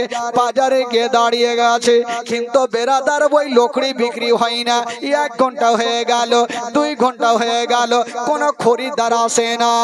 ওই দিকে শেরে খোদা আলী বাজারে দাঁড়িয়ে দাঁড়িয়ে কান্দে, আর ওই দিকে মা ফাতেমা ঘরের কোণাতে বসে বসে কান্দে। ফাতেমা কেন কান্দে? ফাতেমা ভাবছেন আমার স্বামীর কাছে আপেল চাইলাম, জানি না ওই আপেলের জন্য কত না কষ্ট করে। আর আলী ভাবছেন ফাতেমাকে কত রকম রাজি করিয়েছি, যদি আমার লকড়ি বিক্রি না হয় তবে আমি আপেল দিতে পারবো না। আর আপেল যদি না দিতে পারি তবে ফাতেমা নারাজ হয়ে যাবে। কি করব? 1 ঘন্টা হয়ে গেল, 2 ঘন্টা হয়ে গেল, সন্ধ্যা হতে যাচ্ছে, সূর্য লাল। আলীর চোখ দিয়ে পানি ঝরছে, করবো তো করবো কি? ইজ্জতের মালিক আল্লাহ, জিল্লতের মালিক আল্লাহ। সামনে দিক থেকে একটা লোক চলে আসিল। আলী বলো তোমার লকড়ির দাম কত আছে? আলী বলল ভাই রে আমি লকড়ির দাম বলবো না, যা পারো তুমি দিয়ে যাও আর লকড়ি নিয়ে যাও। ওই লোকটা কয়েক টাকা দিল আর লকড়ি নিয়ে গেল, আর ওই টাকা থেকে 2টা আপেল কিনে নিল। আর খুশি খুশি যাচ্ছেন ফাতেমাকে রাজি করার জন্য। আলী এত খুশি হয়েছে যে ফাতেমা যদি আপেল পেয়ে যায় তাহলে অত্যন্ত খুশি, খুব খুশি। তো ফারিস্তা গুনেরা বলছেন আল্লাহ আজকে আলী তো বিবিকে খুশি করতে যাচ্ছে, তো আলীর একটু পরীক্ষা নিয়ে দেখবো কি? আমার আল্লাহ বলছেন আলীর পরীক্ষা 1000 বার লেও, কিন্তু আলী পরীক্ষাতে ফেল হবে না, পাস হবে। জোরে বলুন সুবহানাল্লাহ। তো আল্লাহর ফারিস্তা বলছে একটু লিয়ে তো দেখি পরীক্ষা। তো একটা ফকির কি বলে ফারিস্তা ফকির সেজে আলীর সামনে এসে দাঁড়িয়ে গেছেন। আলী যদি তোমার কাছে কিছু খাবার থাকে দাও। আলী কিন্তু আপেল 2টাকে পকেটে লুকিয়ে ফেলেছে, যদি দেখে এলেই বরবাদ হয়ে যাবে। বলছে আলী তোমার কাছে কিছু থাকলে দাও। আলী বলছে কিছুই নাই। বলছে কেমন কথা, তোমার কাছে যে 2টা আপেল আছে? ই তো জানবে না, ও তো যাই না শুনে আসছে। আলী ভাবছে আমার কাছে আপেল আছে, ই জানলে কি করে? আলী বলছে আমি দিব না। তবে ওই ফকির বলছে আলী যদি তুমি 2টা আপেল দান করো, একটা দান করলে 10টা পাবে, আর 2টা করলে 10-এর বয়ে 2 10-এ 20টা পাবে। আলী ভাবছেন আল্লাহ আজকে যদি আমি ফকিরকে 2টা আপেল দিয়ে দিই তবে ফাতেমার সামনে আমি আপেল নিয়ে যেতে পারবো না, নারাজ হয়ে যাবে, করবো তো করবো কি? আলী চিন্তা করছেন আমি করব তো করব কি? ফকির বলছে আলী তুমি কি দিবে না? আলী বলছে দিতে পারবো না। ফকির ঘুরে যাচ্ছে। আলী ভাবছে জানি না আজকে ফকিরকে ঘুরিয়ে দিলাম, কাল হাসরের মাঠে আমার নবীর সামনে জবাব দিতে পারবো না। আমার নসিবে যাই হোক না কেন আমি ফাতেমার হাত ধরে সান্ত্বনা দিয়ে বুঝিয়ে দেব, কিন্তু ফকিরকে ঘুরাইতে পারবো না। আলী ডাক দিচ্ছেন আসো। 2টা আপেল বের করে বাবা ফকিরকে দিচ্ছেন, কিন্তু ফকির বইলাই যাইছে আবার আলী একটা দিয়েছো 10টা পাবে, 2টা দিয়েছো 20টা পাবে। এই কথা বলে চলে গেল। আর শেরে খোদা আলী বাবা গেটে গিয়ে দাঁড়িয়ে গেল। ভিতরে কান্দে ফাতেমা আর বাইরে কান্দে শেরে খোদা আলী। ফাতেমা ভাবছেন আমার স্বামী আমার মাথার তাজ কেন আসে না, কোথায় গেল, কোন দিকে গেল? হঠাৎ করে বন্ধুরা আলী চিন্তা করছে আমি ঘরে যাব কেমন করে। আলী হাত তুলেছে আল্লাহ রব্বুল আলামিন গো, আজকে ফাতেমার সামনে আমি মুখ কেমন করে দেখাবো? আল্লাহ গো, তুমি ছাড়া কেউ নেই। বাবা গো, আলী যেমন দোয়া করা, আল্লাহর দরবারে দোয়া কবুল হয়ে গেল। আল্লাহ বলছেন, ওরে ফেরেশতা যাও যাও, আলীকে তাড়াতাড়ি করে আপেল দিয়ে চলে আসো। এবার ওই ফেরেশতা, যেই ফেরেশতা বাবা গো ফকির সে যে দুটো আপেল নিয়ে গিয়েছিল, ওই ফেরেশতা আবার দুটো আপেল নিয়ে আলীকে দিতে যাচ্ছে। তো ফারিস্তাদের তো চেহারা যে কোনো চেহারা নিতে পারে, দিতে যাচ্ছে। আলী, এই যে দুটো আপেল নাও। তো আলী দুটো আপেল পেয়েছে, তো অত্যন্ত খুশির দরকার, ফাতেমাকে আপেল দিব। তো আলী বলছে, ওই ফারিস্তা, তুমি এটা ভালো কাজ করছো? হ্যাঁ? বলে, কেন? তোমার ভালো কাজ করলাম, দুটো আপেল দিলাম। বলে, দিতে হবে না, তুমি ঘুরে যাও। বলে, কেন? একটু আগে বলে গেলে একটা দিলে 10টা পাবে, আর দুটা দিলে 20টা পাবে। ঘুরিয়ে দুটাই কেনে 20টা নিয়ে এসো। আল্লাহর ফারিস্তাকে এমন হুড়কি নিল ভাই, নাচতে নাচতে গিয়ে বলছে, আল্লাহ বরবাদ হয়ে গেল। যাকে আমি দিতে গেলাম আপেল, ওই তো আমাকে হুড়কি লিস। আমার আল্লাহ বলছে, ভাগ্য বলো হুড়কি লিয়েছে, তোকে মারেনি। বলে, কেন? বলে, আমি জানি আমার আলী জান প্রাণ থেকে বেশি ইসলামকে ভালোবাসে। আমার আলী ভুলে নাই। তুমি একটু আগে বলেছো একটা দান করলে 10টা পাবে, আর দুটা দিলে 20টা পাবে। তোমাকে দুটা দিয়েছে, তুমি কেন দুটা ঘুরিয়ে দিতে গেছো? 20টা কেন নিয়ে যাওনি? এই জন্য হুড়কি দিয়েছে, ভাগ্য ভালো মারেনি। তাড়াতাড়ি করে 20টা নিয়ে যাও। বাবা গো, এবার 20টা আপেল নিয়ে গেল, আলীকে দিল। ওই শেরে খোদা আলী 20টা আপেল নিয়ে ফাতেমার সামনে হাজির হয়ে গেল। ও বিবি ফাতেমা, এই যে আপেল নিয়ে চলে আসিলাম। বাবা গো, সমস্ত ঘটনা বললেন।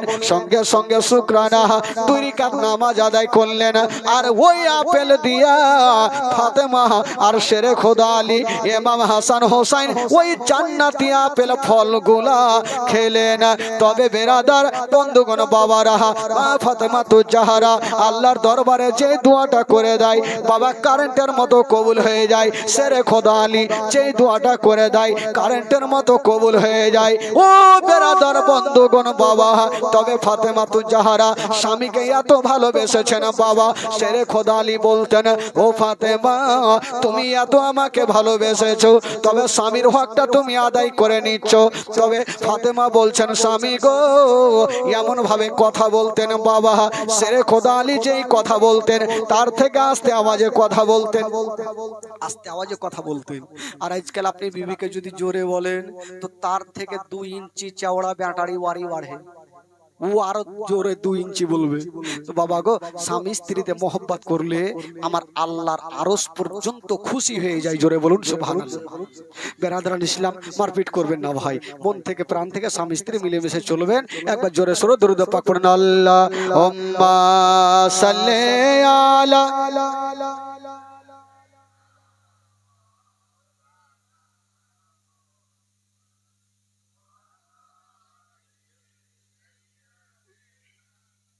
আলে সাইয়্যিদিনা। একবার মোহাব্বতে বলুন তো সুবহানাল্লাহ। গোটা মাজমা জিনারা নবীকে ভালোবাসেন, হাত তুলে বলুন সুবহানাল্লাহ। জোরে বলুন ইয়া রাসূলুল্লাহ। নারায়ে তাকবীর, নারায়ে রিসালাত, নারে হায়দারি, মাসলাকে আলা হযরত। আচ্ছা, আপনাদের ঘুম লাগছে নাকি? হ্যাঁ, ঘুম লাগে? হ্যাঁ, আগে যাকে যাকে ঘুম লাগছে একটু হাত তুলে দেখান তো। বাপরে, সব উঠার লেগে তৈরি হয়ে গেছে। ঘুম তো লাগবে না ভাই, আজকে এমনিতে রাত বেশি হয়ে গেছে, এতক্ষণ বাড়িতে চলে যাওয়া দরকার ছিল। তো যাকে বন্ধুগণ, বাবাজি আরো আধা ঘন্টা বলতে হবে না, 12:30 2.5 ঘন্টা বলতেই হবে, 2 ঘন্টা আজকে। তবে বন্ধুগণ, শেরে খোদা আলী রাদিয়াল্লাহু তাআলা আনহু ফাতেমাকে ভালোবেসেছেন, পরিচয় দিচ্ছেন ভাই। তবে একটা ঘটনা শুনেন, ঈমান তাজা হয়ে যাবে। একদিন মা ফাতেমা তু জাহরা দোনো লাডলা দুলারাকে ইমাম হাসান হোসেনকে পার্শ্বে ডেকেছেন। আচ্ছা, এমন কোন লোক আছে গো যে মোহরমের টাইমে লাঠি খেলে না ভাই? কোনটা লোক লাঠি খেলে না আর কোনটা লোক খেলে? আচ্ছা যারা খেলে, লাঠি খেলে, একটু হাত তুলে দেখান তো যারা খেলে।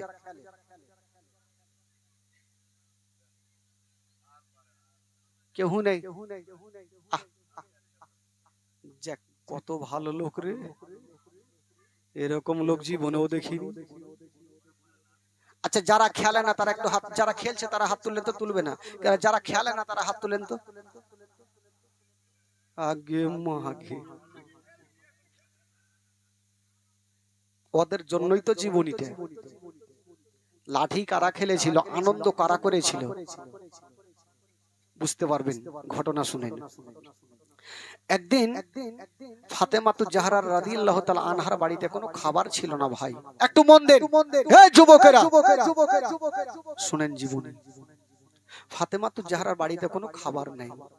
আহ, মা ফাতেমাতুজ জাহরা চিন্তা করছেন, আল্লাহ আমার বাড়িতে খাবার নেই, তো দিনটা এমনিতে কেন নষ্ট করব।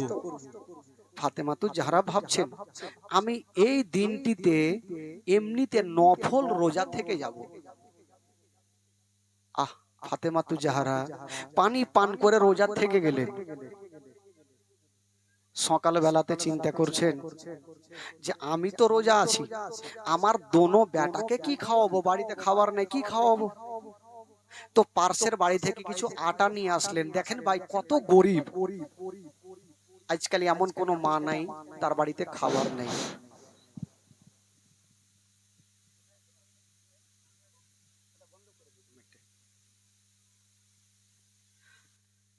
এমন কোন লোক নেই যে তার বাড়িতে খাবার নেই। মা একটু শুনেন মা। তো ফাতেমাতুজ জাহরা রাদিয়াল্লাহু তাআলা আনহা চিন্তা করছেন, আমি আটা নিয়ে আসলাম, রুটি তৈরি করেছেন 2 থেকে 3টে, আর রুটি তৈরি করে হালকা হালকা করে টুকরো করে দোনো বেটার মুখে দিচ্ছেন। মা আজকাল যেমন মা বহিনেরা দেয়, বেটাকে নিজের হাতে খিলিয়ে দেয়, বেটিকে নিজের হাতে খিলিয়ে দেয়, কি খাওয়াই না ভাই? খাওয়াই কি খাওয়াই না?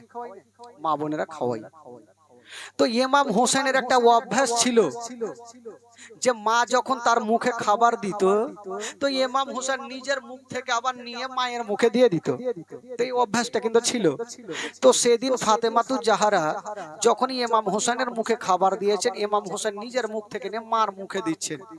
মা বলছেন, বেটা রে আমার খাওয়া চলবে না রে লাল। কেন মা, কেন চলবে না? বলছে, বেটা আমি রোজা করেছি বেটা। আহ, দোনো ছেলে বলছেন, মা গো এটা তো রমজান মাস নয়, তুমি কিসের রোজা করেছো মা? ফাতেমা বলছেন, বেটা রে আমি নফল রোজা করেছি রে বেটা। দোনো ছেলেকে বলছে, বেটা তোমরা খেয়ে নাও। ইমাম হাসান হোসেন বলছেন, মা গো তুমি রোজা থেকেছো মা, কিন্তু আমাদের কেন জাগাওনি মা? আমরাও রোজা করতাম। ছোট ছোট 5-6 বছরের ছেলে বলছেন, মা গো আমরাও রোজা করতাম মা। ফাতেমা বলছেন, বেটা রে এত বড় দিনে বেটা তোমরা রোজা করতে পারবে না রে লাডলা দুলারা, কেমন করে করবে? দোনো ছেলে বলছেন, মা গো তুমি যেমন করে আছো মা আমরাও সেমন করে রোজা করব মা। মা ফাতেমা বলছেন, বেটা তোমাদের থাকতে হবে না, রুটি খেয়ে নাও। দোনো ছেলে বলছেন, মা আমরা রুটি খাবো, যদি তুমি ওয়াদা করো যে আজকে ভোরের টাইমে আমাদের সেহরি খাওয়াবে, রোজা করাবে, তাহলে খাবো, আর না হলে খাবো না। ফাতেমা ভাবছেন, আল্লাহ কি বলবো এখন, যদি বলি কালকে তোমাদের রোজা ধরাবো না, তবে দোনো ছেলে আমার কাছে রুটি খাবে না। আল্লাহ এখন সান্ত্বনা দিয়ে আমি খাইয়ে দিই, তবে বাবা গো কালকে যখন হবে আবার সান্ত্বনা দিয়ে খাইয়ে দেব। দোনো ছেলেকে বলছে, ঠিক আছে বেটা তোমাদের রোজা ধরাবো। বলে ঠিক আছে মা এবার খাইয়ে দাও। বাবা গো দোনো বেটাকে খাইয়ে দিলেন, দোনো বেটা আনন্দ করছে। ওই দিকে ফাতেমা, নবী নন্দিনী ফাতেমা ভোরের টাইমে পানি পান করে রোজা ধরেছিলেন, আবার সন্ধ্যার টাইমে পানি পান করে রোজা ইফতার করলেন। একটা রোজা হয়ে গেল। আবার রাত্রি সমাতে বাবা ফাতেমা দোনো বেটাকে নিয়ে আরামে ঘুমিয়ে আছে, কিন্তু মায়ের ঘুমটা আসে না। কেন আসে না? এই যে কালকে রোজা করার জন্য আবার ফাতেমা ভাবছেন আল্লাহ দোনো বেটার কাছে ওয়াদা করেছি রোজা ধরাতে হবে, আল্লাহ দোনো বেটা যদি রোজা ধরে নাই তবে সারাদিন এত বড় দিনে রোজা রাখতে পারবে না, আমি মা সহিতে পারবো না, দোনো বেটাকে আমি রোজা ধরাবো না। যখনই বেরাদার মসজিদে আজান হচ্ছে, আসলা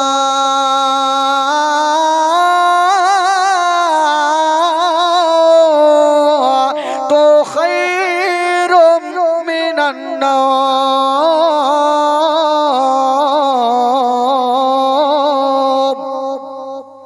মসজিদে যখন আজান হইল, ফাতেমা ভাবছেন আল্লাহ আমি আস্তে আস্তে উঠবো, আমার দোনো বেটাকে আমি জাগাবো না। যেমনই উঠেছেন বাবা, বাড়িতে খাবার নাই। ফাতেমা এক গিলাস পানি নিয়েছে বাবা সেহরি খাওয়ার জন্য। হাইরে নবী নন্দিনী ফাতেমা যেমনই পানি খানা পান করতে যাবে, ওইদিকে দোনো কলেজার পাড়ায় ইমাম হাসান হোসেনের ঘুমটা ভেঙে গেল।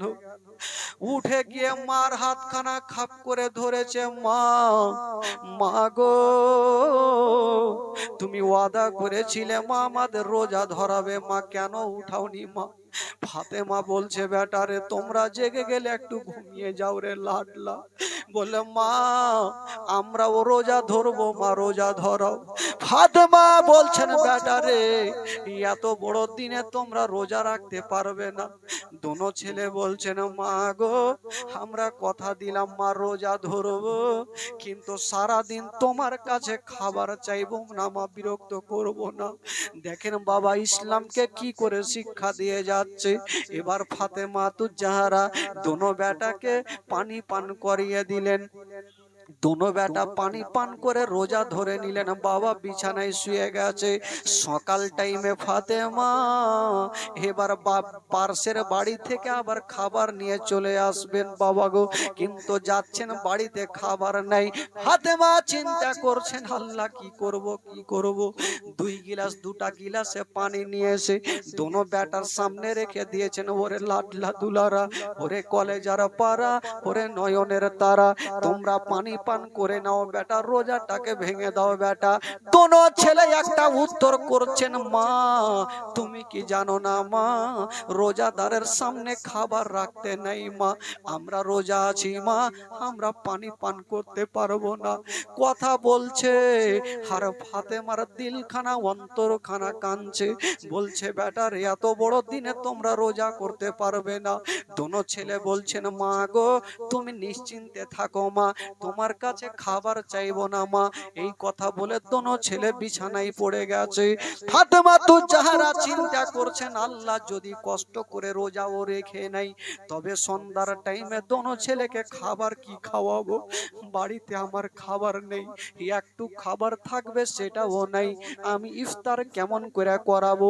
বাবা গো আজকাল রোজার মাসে দেখবেন আমরা সারা দিন যখন সেহরি খেয়ে থাকি সন্ধ্যার সময় খাবার আমরা ফলমূল নিয়ে ব্যবস্থা করে রাখি সন্ধ্যার সময় খাবো বলে, কিন্তু ফাতেমা বলছেন আমি সন্ধ্যার সময় কি খাওয়াবো। আল্লাহ গো আল্লাহ কি খাওয়াবো। স্বামী শেরে খোদা আলীকে ডাক দিচ্ছেন, স্বামী গো আমার মাথার তাজ, আপনার কাছে কোনো জিনিস আমি চাইনি, তবে স্বামী গো আমার দোনো লাডলা দুলারা রোজা থেকে গেছে, একটু ইফতারের ব্যবস্থা করে দেন। শেরে খোদা আলী বলছে বিবি তুমি চিন্তা করো না, আমি এক্ষুনি গেলাম। আবার ওই যে ওই তারওয়ারি খানা নিয়ে আবার বাগানে গেল, আবার একটা শুকনো শুকনো লকড়ি কেটে বোঝা তৈরি করে বাজারে রেখেছেন। আর বলছেন আল্লাহ আমার লকড়ি বিক্রি হবে, তাতে আমি আটা নিয়ে যাব, ফাতেমাকে দেব, রুটি তৈরি হবে। সারাদিন ধরে বাজারে দাঁড়িয়ে আছে শেরে খোদা আলী, কোনো খরিদ্দার আসে না। শেরে খোদা আলী ঝরঝর করে কান্দে, ওইদিকে ফাতেমা বাড়িতে ঝরঝর করে কান্দে। ফাতেমা বলছেন আল্লাহ গো আমি খাবার চাই না, আমার স্বামী যেন ভালো অবস্থায় আমার বুকখানে ফিরে আসে। মা গো শুনেন মা, জীবনী কাকে বলে মা? কলেজা খানা ফেটে যাবে মা। ফাতেমা ঘরে কান্দে, সেরে খোদা আলী বাজারে কান্দে। অত ইজ্জমান্তাসা, অত জিল্লমান্তাসা। ইজ্জতের মালিক আল্লাহ, জিল্লতের মালিক আল্লাহ। একটা খোদার বান্দা বলছে, আলী বলো তোমার লোকড়ির দাম। বলছে ভাইরে আমি বলবো না, তুমি লোকড়ি নিয়ে যাও, যা পারো দিয়ে যাও। ওই লোকটা কিছু আটা দিয়েছেন, কি টাকা দিয়েছেন কিছু টাকা, আর ওই টাকা থেকে হালকা আটা খরিদ করে খালি বাড়ির দিকে দৌড়াচ্ছে। সূর্যর দিকে দেখছে সূর্য লাল হয়ে যাবে। বাবা গো, সেরে খোদা আলী দৌড়াতে দৌড়াতে বাড়ি পৌঁছে গেল। ও বিবি রে, ফাতেমা বলছেন স্বামী গো আপনি এসেছেন? বলে বিবি রে, যা আটা নিয়ে এসেছি তাড়াতাড়ি রুটি তৈরি করো। সেখান থেকে 3টা রুটি তৈরি করেছেন। বাবা গো, এবার 3টা রুটি তৈরি করার পরে ঘরের মধ্যে রেখে দিয়েছেন। ফাতেমা খুশি হয়ে গেছে, কিন্তু বেরাদার তার থেকে দোনো বেটা বাবা গো বিছানাতে পড়ে গেছে, পেটে হাত দিয়ে আছে। ইমাম হাসান বলছে দাদা গো, দাদা সূর্যটা কখন ডুববে দাদা? আমার ক্ষুধা লেগেছে, শরীর চলে না, কিন্তু মাকেও বলবো না। ভাই একবার দেখো সূর্যটা কতটা ডুবেছে। ইমাম হাসান দেখছে সূর্যটা লাল হয়ে গেছে, বলছে ভাই রে একটু দাঁড়িয়ে যাও ভাই, আমাদের মা আমাদের দোনো ভাইয়ের জন্য 3টা রুটি তৈরি করেছে। ইমাম হোসেন বলছে দাদা গো, পানি পান করে রোজা ধরেছিলাম, এখন আমরা রুটি খেয়ে রোজা ইফতার করব, মনটা শান্তি হবে। কতটা মনের আশা। বাবা গো, সূর্যটা লাল হয়নি, দোনো বেটা পেটে হাত দিয়ে যেন বসে আছে, পেটে হাত দিয়ে সূর্যর দিকে দেখে আছে। আর হঠাৎ করে কে যেন দরওয়াজা ঠক ঠক করে আওয়াজ দিচ্ছেন। ফাতেমা দরওয়াজা খুলেছেন, দেখছেন একজন আল্লাহওয়ালা ফকির এসে দাঁড়িয়ে গেছেন। ওই ফকির বলছেন ফাতেমা, আমি 7 দিনের ভুকা পিয়াসা, আমার পেটে দানা নাই, পানি নাই মা, আমি তোমার কাছে এসেছি, কিছু খাবার থাকলে আমাকে দাও। ফাতেমা মাথায় হাত দিয়েছে, আল্লাহ বাড়িতে 3টা রুটি ছাড়া কিছুই নাই, আমি তো আমার দোনো বেটার জন্য ইফতারের ব্যবস্থা করে রেখেছি, কিন্তু আমি ফকিরকে কেমন করে দেব? একদিকে ফাতেমা কান্দে, আর একদিকে সেরে খোদা আলী কান্দে। আলী কোনো উত্তর দিতে পারে না, ফকিরকে ভাগাতেও পারে না। ফাতেমা বলছেন আল্লাহ কেমন করি, কিন্তু খোদা কুরবান হয়ে যান। দোনো বেটা মার দিকে দেখছেন, আর একবার বাপের দিকে দেখছেন। দেখতে দেখতে ছোট্ট বেটা ইমাম হোসেন চলে গেলেন, মার হাতখানা ধরেছে। মা গো, মা তুমি কাঁদছো কেন মা? বলছে বেটা রে, এই যে 3টা রুটি তোমাদের জন্য রেখেছি, কিন্তু ফকির 7 দিনের ভুকা, আমি কি করবো রে বেটা? ইমাম হোসেন মার হাতখানা ধরে মায়ের চোখের পানি মুছে দিয়ে বলছেন মা গো, মা আমরা হলাম 2টা ভাই মা, মা গো তবে একটা কথা মা, আমরা একদিন খাইনি বলি আমাদের কতটা কষ্ট হয়, যে ফকির 7 দিন থেকে খাইনি তার কতটা কষ্ট হয়। মা গো, আমাদের বাড়িতে কটা রুটি আছে বেটা? 3টা। মা গো, সেখান থেকে একটা ফকিরকে দিয়ে দেন মা, আমরা 2টা রুটি থাকবে মা, আমরা বিসমিল্লাহ বলে 2টা রুটিকে ইফতার করব মা, কিন্তু ফকিরকে ঘুরাতে হবে না। হাইরে ফাতেমা বেটা ইমাম হোসেনকে বুকখানে চেপে নিয়ে যেন গালে মুখে চুমা খাচ্ছে। ওরে লাডলা দুলারা, আল্লাহ তোমার এত বুদ্ধি জ্ঞান দিয়েছে রে বেটা। বাবা গো, ফাতেমা গালে মুখে চুমা দিয়া বেটা ইমাম হোসেনকে ঘরের মধ্যে রেখে চলে আসলেন। 3টা রুটির কাছ থেকে একটা রুটি বাবা গো দিয়ে দিলেন ওই ফকিরকে। ফকির রুটিটা নিয়ে চলে গেছেন, সূর্যটা লাল হয়ে গেছে, ডুবতে যাবে। দোনো ভাই ইমাম হাসান বলছে ভাই রে, এবার আমাদের কাছে 2টা রুটি, আমরা 2টা রুটি খেয়ে ইফতার করব। কুরবান হয়ে যান। যেমনই সূর্যটা লাল হয়ে ডুবতে যাবে, একটা ছোট্ট বাচ্চা, 3, 4, 5 বছরের বাচ্চা, ইয়াতিম বাচ্চা কাঁদতে কাঁদতে এসে ফাতেমার জোড়া পা ধরে পড়ে গেল। মা গো, মা গো, আমার বাবা নাই, মা নাই, মা নাই, বাবা নাই, আমি ইয়াতিম সন্তান, আমি আজকে 7 দিন থেকে ডগরে ডগরে নগরে নগরে ঘুরেছি মা, কেউ আমাকে খাবার দেয়নি মা। আমি জানি তুমি নবীর বেটি ফাতেমা কোনোদিন ফকিরকে ঘুরাওনি মা গো, ইয়াতিমকে ঘুরিয়ে দিও না মা, কিছু খাবার দাও। ফাতেমার মুখের কথা বের হয় না, ঝরঝর করে কান্দে। আল্লাহ, ইয়াতিম সন্তানকে কেমন করে বুঝাবো? ফাতেমার পা ধরেছে, গায়ে ধুলাবালি লাগা আছে, কাদা লাগা আছে, কোথায় পড়েছে কোথায় পড়েছে, উজুট খেয়ে খেয়ে ফাতেমার পাখানা ধরে কাঁদছে। মা ফাতেমা তু যারা বলছে আল্লাহ কেমন করবো আল্লাহ। বাচ্চাটা উঠে গেছে আর বলছেন মা গো, তোমার কি বিশ্বাস হয় না মা? তুমি আমার পেটটাকে দেখে নাও। বাচ্চাটা, ছোট্ট বাচ্চা, ছিঁড়া ফাটা জামাটা খুলে মার দিকে দেখাচ্ছে। ফাতেমা দেখছেন আল্লাহ গো, মনে হচ্ছে 7 দিন থেকে বাচ্চাটা কিছুই খায়নি। ফাতেমা কাঁদছে। আল্লাহ, একবার ওই দিকে ইমাম হাসান হোসেনের দিকে দেখছে, একবার বাচ্চাটার দিকে দেখছে। আল্লাহ গো, আমি কেমন করে বিচার করব? 3টা রুটির কাছ থেকে 1টা রুটি চলে গেছে, আমার দোনো কলেজার পাড়ার জন্য 2টা রুটি রয়েছে। ওই নবী নন্দিনী ফাতেমা কাঁদতেছিল, ইমাম হাসান হোসেন চলে আসলো, মার হাতখানা ধরেছে। মা গো, মা তুমি কাঁদছো কেন মা? বলছে বেটা আমি বলবো না। বলছে মা গো, তুমি কেন কাঁদছো? আমরা সব বুঝে গেছি মা। ছোট্ট ছোট্ট বাচ্চারা বলছে আমরা জানি মা। বলছে কি জানো রে বেটা? বলছে মা গো, তুমি তো এই কথাটা ভাবছো 2টা রুটি ফকিরকে দেব, ওই বাচ্চাকে দেব না আমরাকে দেব, সেটা চিন্তা করছো মা। বলছে হ্যাঁ রে বেটা। ইমাম হাসান বলছে মা, মা গো, মা তোমার হাত ধরে বলি মা, আমাদের মা আছে বাবা আছে, কিন্তু এই ছোট্ট বাচ্চাটার মা নেই বাবা নেই। তবে মা গো, যার মা বাবা জগতে নেই তার দুনিয়াতে কিছুই নেই মা গো। আমরা একদিন থেকে খাবার খাইনি মা, তোমার কতটা বুকটা ফাটে মা। তবে বাচ্চাটা 7 দিন থেকে খাবার খাইনি, যদি আর মা বাবা থাকতো তবে কতটা কাঁদতো মা গো। যে 2টা রুটি আছে মা, এই বাচ্চাটাকে দিয়ে দাও মা, আমরা রুটি নেব না। বলছে বেটা তোমরা কি খাবে বলো?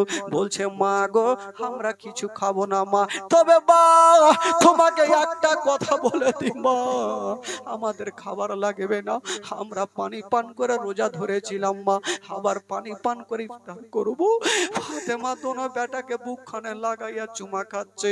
বাবা গো, 2টা রুটি ওই বাচ্চাটাকে দিয়ে দিলেন, টুকরো টুকরো করে খাইয়ে দিলেন। ইমাম হাসান হোসেন রুটির দিকে দেখছেন। তবে মা ফাতেমা বলছে বেটা রে, এবার পানি পান করে রোজা ইফতার করবো রে বেটা। তবে দোনো ছেলে বলছেন মা গো, মা যখন সময় হবে ইফতার করে নিব মা পানি পান করে। তবে বেরাদার ইমাম হাসান হোসেন পেটে হাত দিয়েছে, মাকে বলতে পারে না,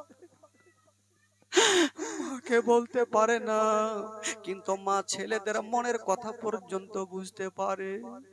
মা ছেলেদের কথা সব বুঝে গেছে, আমাকে না বললেও আমাদের বেটার দিলখানা কাঁদছে। আল্লাহ গো, আমি সব সহ্য করতে পারিব, আল্লাহ আমার দোনো বেটার কষ্ট দেখতে পারবো না।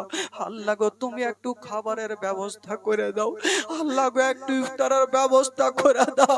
একদিকে সেরে কোদালে চারে চার হয়ে কান্দে, আর একদিকে ফাতেমা 2-4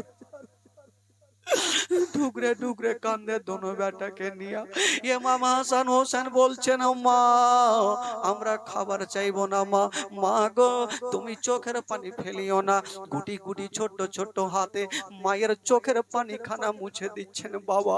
মা ফাতেমা দোনো বেটাকে বুকখানে জড়িয়ে ধরেছে। আল্লাহ গো, আল্লাহ আমার দোনো বেটার আল্লাহ তুমি এত বুদ্ধি জ্ঞান দিয়েছো।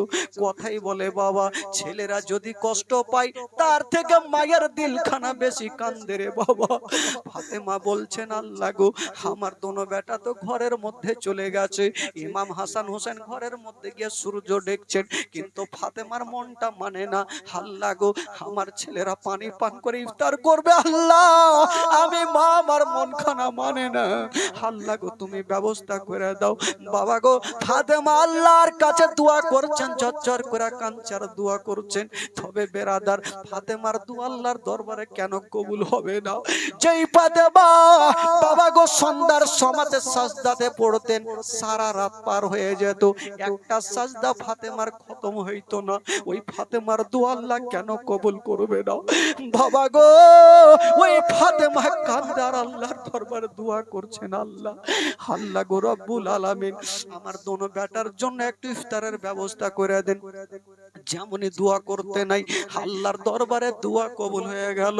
আল্লাহ বলে জিবরাইল দেরি করো না রে, তাড়াতাড়ি করে যাও, আমি ফাতেমার কান্না দেখতে পারি না, তাড়াতাড়ি করে যাও আর জান্নাত থেকে কিছু ফলমূলগুলা নিয়ে নাও আর আমার হাবিবের বেটি ফাতেমাকে দিয়ে দাও। জিবরাইল আমিন ফেরেশতা সা করে জান্নাতে চলে গেছে আর কিছু ফলমূল নিয়ে গেল।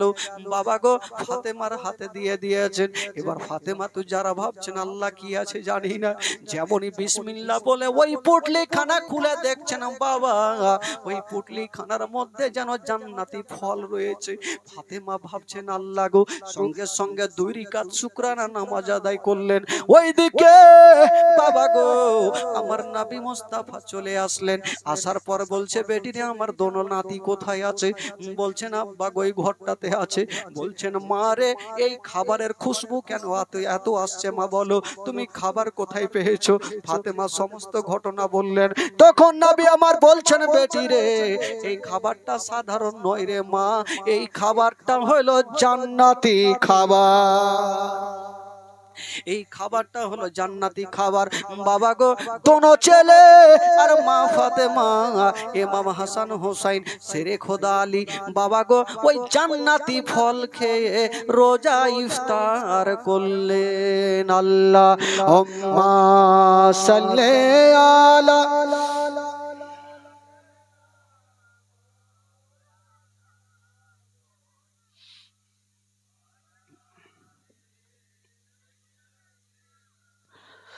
আলালে সাইয়্যিদানা মা। একবার মহব্বতে বলুন তো সুবহানাল্লাহ, একটু জোরে বলুন সুবহানাল্লাহ। গোটা মাজমা 2 হাত তুলে বলুন সুবহানাল্লাহ, জোরে বলুন ইয়া রাসূলুল্লাহ। মাশাআল্লাহ। কিছু লোক ফের তুলছে না, যে কিছু লোককে দেখছে এইভাবে করে আছে, হ্যাঁ পয়সা লাগছে ভাই তুলতে হাত। যারা নবীকে ভালোবাসে একই চান্সে হাত তুলে বলুন সুবহানাল্লাহ। হ্যাঁ টাটকা হয় এইভাবে তুলিয়েন, এইভাবে দিয়েন না, কার নাক মুখ ভাঙবে মুশকিল আছে। তো চলুন একটু মদিনা থেকে ঘুরে আসি ভাই, একটু ইমানটা তাজা হবে, চাঙ্গা হবে। মদিনা তো যেতে পারি না, তবে চলুন আজকে নিমতলা থেকে মদিনা থেকে ঘুরে আসি। গোটা মাজমা আমার সাথে চলুন, গোটা মাজমা পড়ুন। আমার ভালো লাগে না আমি, হইবে না এইভাবে চলবে না, আরো জোরে হবে। আমার ভালো লাগে না আমি, আমার ভালো ও মদিনাতে না গেলে মন শান্তি হবে না, আমার ভালো লাগে না আমি, জোরে জোরে আমার ভালো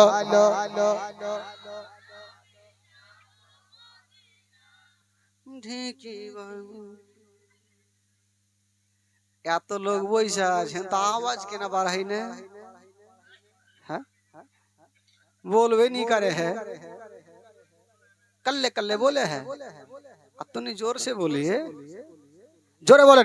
हमारे भालो लागे ना आरो, हमारे भालो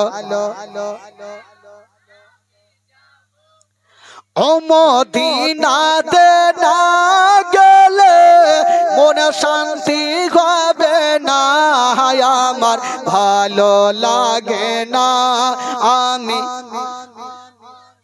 মনে আছে যে আশা নবী গো হবে তোমার সঙ্গে দেখা, মনে আছে যে আশা নবী গো হবে তোমার সঙ্গে দেখা, ওগো পাখির মতো থাকে তো ডানা, পাখির মতো থাকে তো ডানা, উড়ে যাব মদিনায় আমার ভালো লাগে না।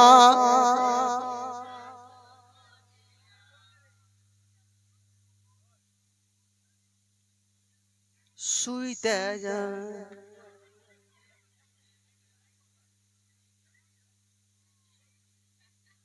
इन लोग को नींद आवे कुछ बोले नहीं सके है। पांच वाक्त नामाज যারা করিবেন আদায়, পাঁচ ওয়াক্ত নামাজ যারা করিবেন আদায়, ওগো নামাজ না পড়িলে পরে নেকি মিলবে না আমার ভালো। জোরে জোরে জোরে আমার ভালো তাফাজুল ইসলাম আজ জীবনী করে, তাফাজুল ইসলাম আজ জীবনী করে। এই জীবনী না শুনলে নেকি মিলবে না আমার ভালো। আমার ভালো লাগে না আমি যাব মদিনা, আমার ভালো।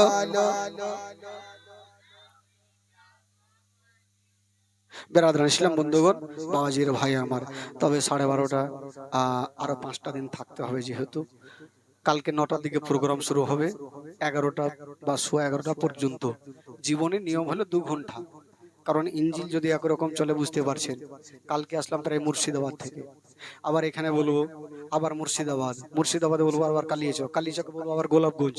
তো আমাদের তো ছুটি নাই ভাই। আর সাথে সাথে বুঝতে পারছেন দুটা নার্সিং হোম চলছে, 5 মিনিটও খাবার টাইম পাই না। সারাদিন নার্সিং হোম আর রাত্রেই বকাবকি চলছে। কষ্ট করে আপনাদের ভালোবাসাতেই আসি। তবে বেরাদার বন্ধুগণ, বাবাজি আমার, আজকে যেখান থেকে ছাড়লাম কালকে অবশ্যই বলবো।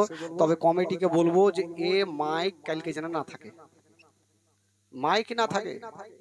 আজকে বল দিলাম, কোনো ডিস্টার্ব করলাম না, কারণ এগুলো মাইকে জীবনে হবে না।